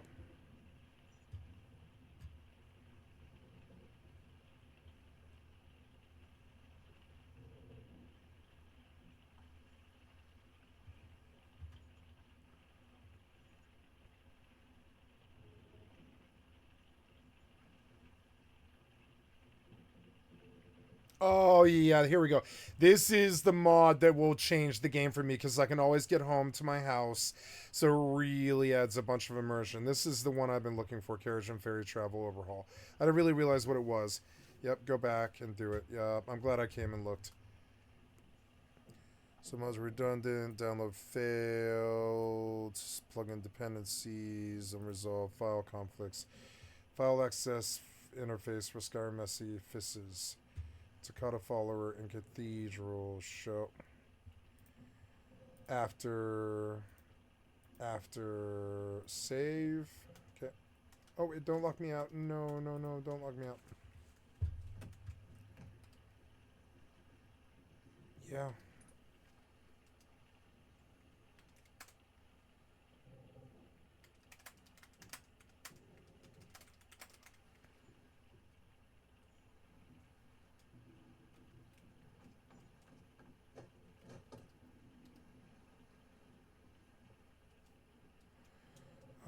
Easy user me.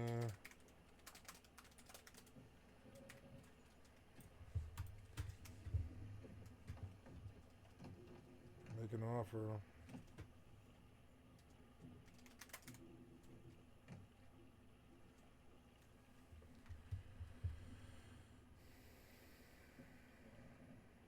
Sure.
Oops, I want to put those on the ship though.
I've got 17 motherfucking loot crates. That's insane. I was gonna pop another 5 right now. What happened to my sound? There we go. I can't seem to go to bed. I should go to bed. It's late. I slept a lot today. Maybe I should just do the appointments and then go to bed. I don't know. It's like, nah. Shouldn't flip my schedule like that. I should just go to bed. It's already late. I don't want to flip my schedule worse than this. Okay, guys. I hate to do this, but I'm gonna go to bed. I don't want to go to bed. I don't feel like going to fucking bed. I'm not tired. But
now I have trade materials, which makes me want to go to the outpost, but then I'll stay up all night.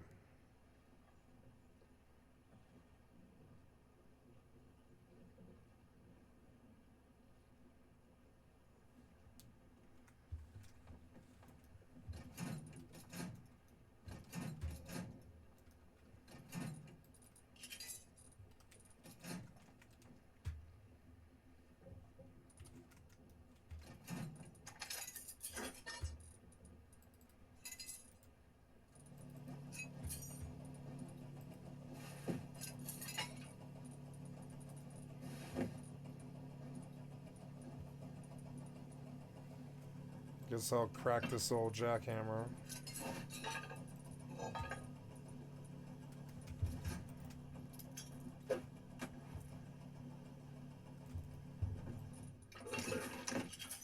The teen tech trash for some reason.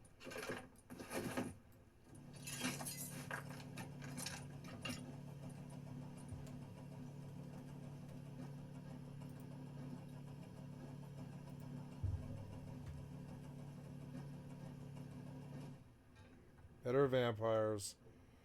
Immersive College of Winterhold.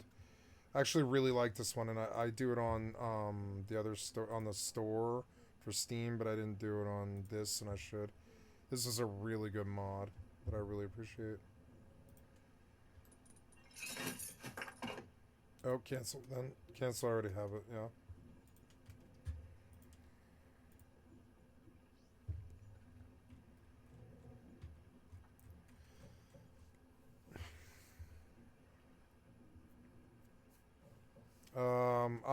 I have to go to bed now. It's fucking annoying. I'm sorry, guys. I've got doctor's appointments in the morning, or I would just stay up all night, but I'm not flipping my schedule for that. Fuck that. I work so hard to try and get my schedule in fucking order, and I'm not losing it again. Just gonna go to fucking bed now. Okay, we are good inside this boat. Yeah, I think so. And, yeah, we can log here.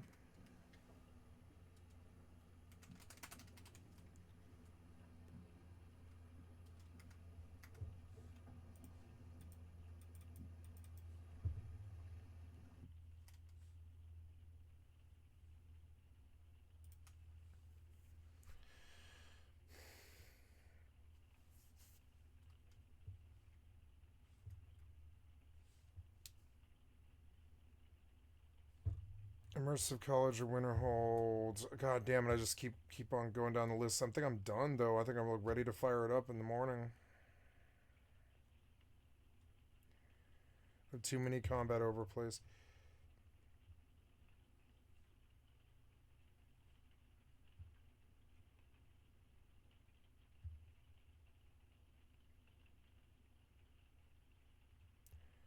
I don't really want to be a vampire. Climates of Tamriel, weather, lighting effects, and audio.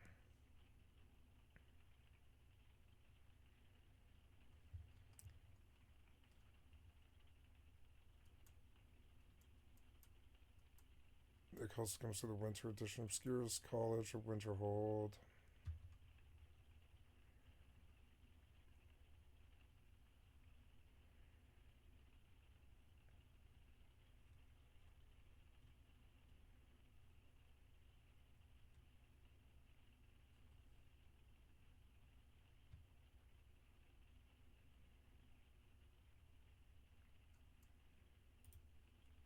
Open world loot, huh? Wait, what was that? My button stuck or something? What? No, what was that? You're like downloading this. Stop this now. Some button stuck or something? Yeah, I don't know.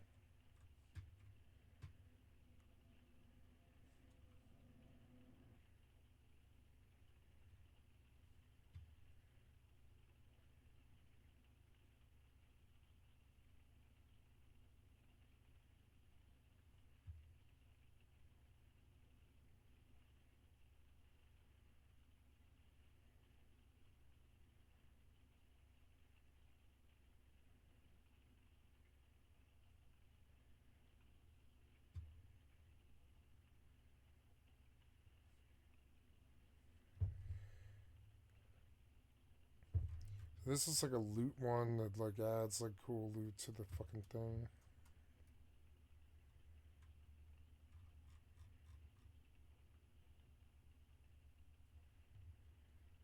Oh no, I already did one of these.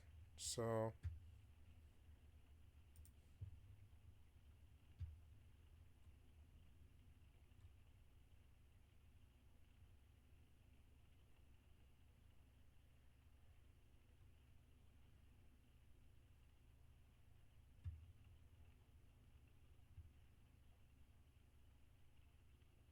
yeah, Hearthfire. I want to extend Hearthfire. That sounds good. We'll do that. Cause I'm into Hearthfire. That's where I'm. That's why I'm doing all this. Is that Hearthfire expansion? I think it's the heart of Skyrim for me. It's weird. Because it's like I'd rather focus on Hearthfire being my main thing and then eventually beat the game with a perfectly modded game like this. This is the most mods I've ever had in my entire life. I can tell you that. And it goes on and on. Yep. And yep. And I want like a perfect Skyrim. And I've said this before, but I had the wrong version. I didn't realize I had the wrong version. I didn't think it mattered. I thought AE was better, but it's not. Skyrim SE is better. City trees is one that I think is actually a really good improvement. Base object swapper, huh? I don't think I want to do that. No, that's a little extreme. Artifact overhaul.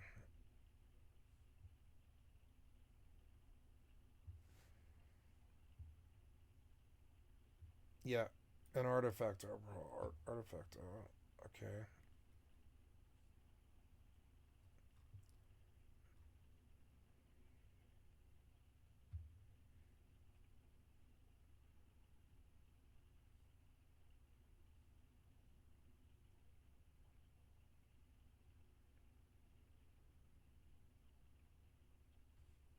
Thaumaturgy and mysticism. No, I don't want thaumaturgy and mysticism.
Oh, and this is like a companion mod to that one.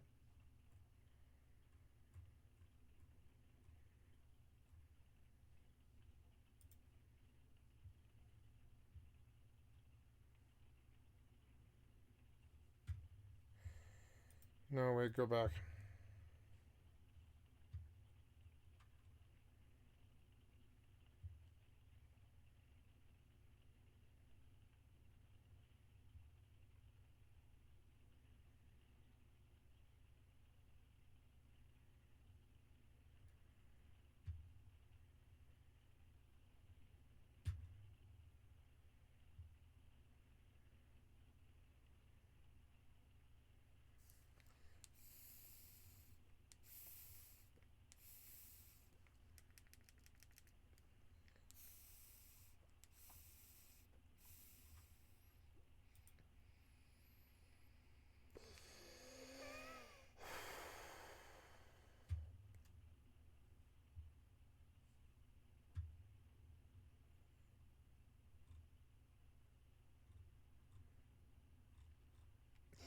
I think I'm done.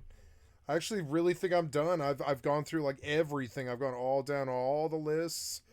I've checked all the categories. I'm gonna do the categories one last time. I suppose we could look at combat too one last time and just like do the things that I care about. Unique downloads this time. And, I mean, yeah, I think I've got almost all Valhalla combat, Scar, AI Revolution.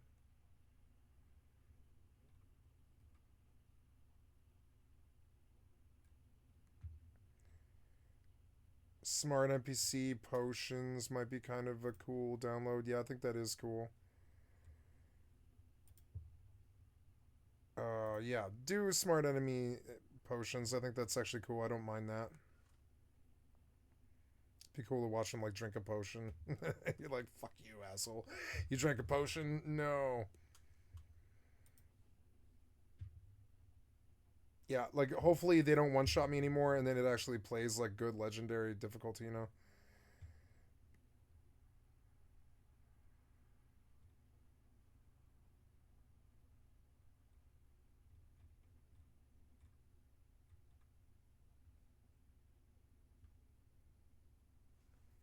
Dismembering framework, huh? Okay.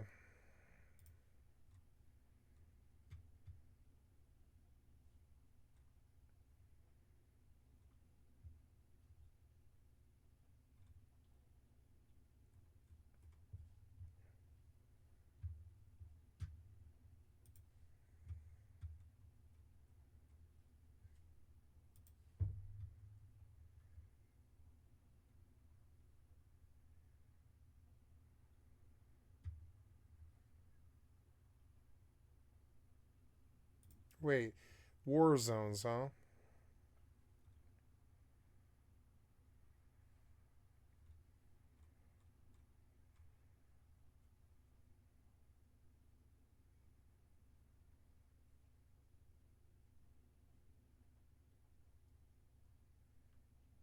Really? No, this sounds great. I want this. No, this sounds great. They're like, here's a huge war. Carnage mod report and update. I want the Carnage mod. And like you know like yeah, I want the world to feel alive, and huge war zones sounds really cool. They're, like that empty ground around Whiterun, it should be filled with battles and stuff. Battle download failed. War zone seasonal wildlife. Seasonal wildlife failed, did it? Seasonal wildlife fail for some reason. Resume. Just go. Wait, I'm not done, am I? I guess I better like do a real perusal of the. I really should go to fucking bed. I don't know. I can't sleep though.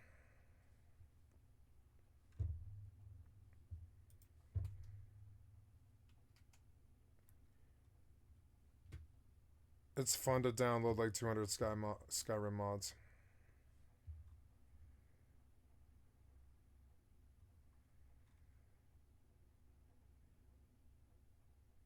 Oh, rapid combo V3. What does that mean?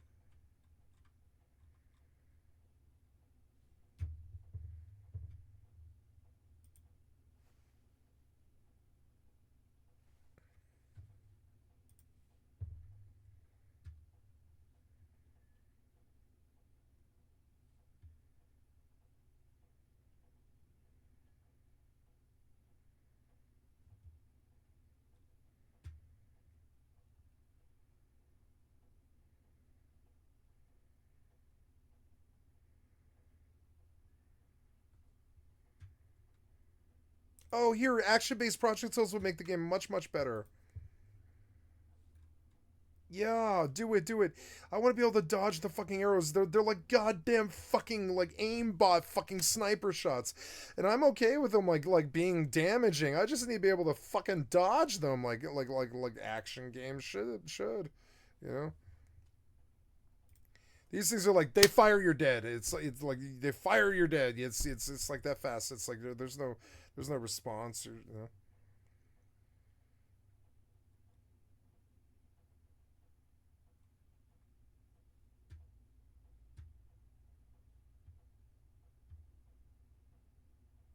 Yeah, maximum destruction is a gore mod, huh?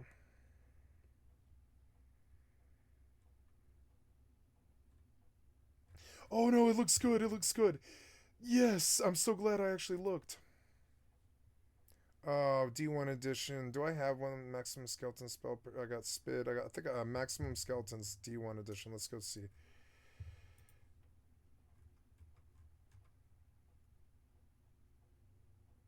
Oh, I do. I have it. I have it. So yeah, do that. Do that.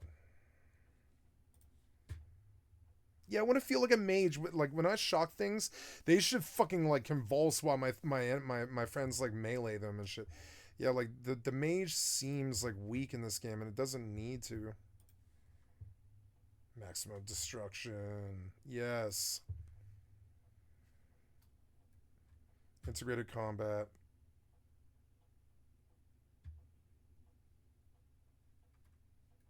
Nope.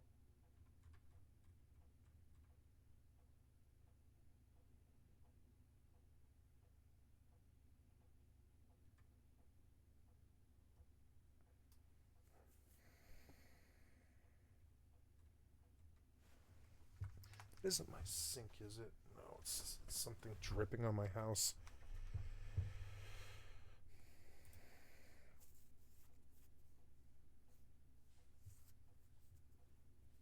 Animal creature and monster patches. Maximum carnage all patched up. Nice. Do it.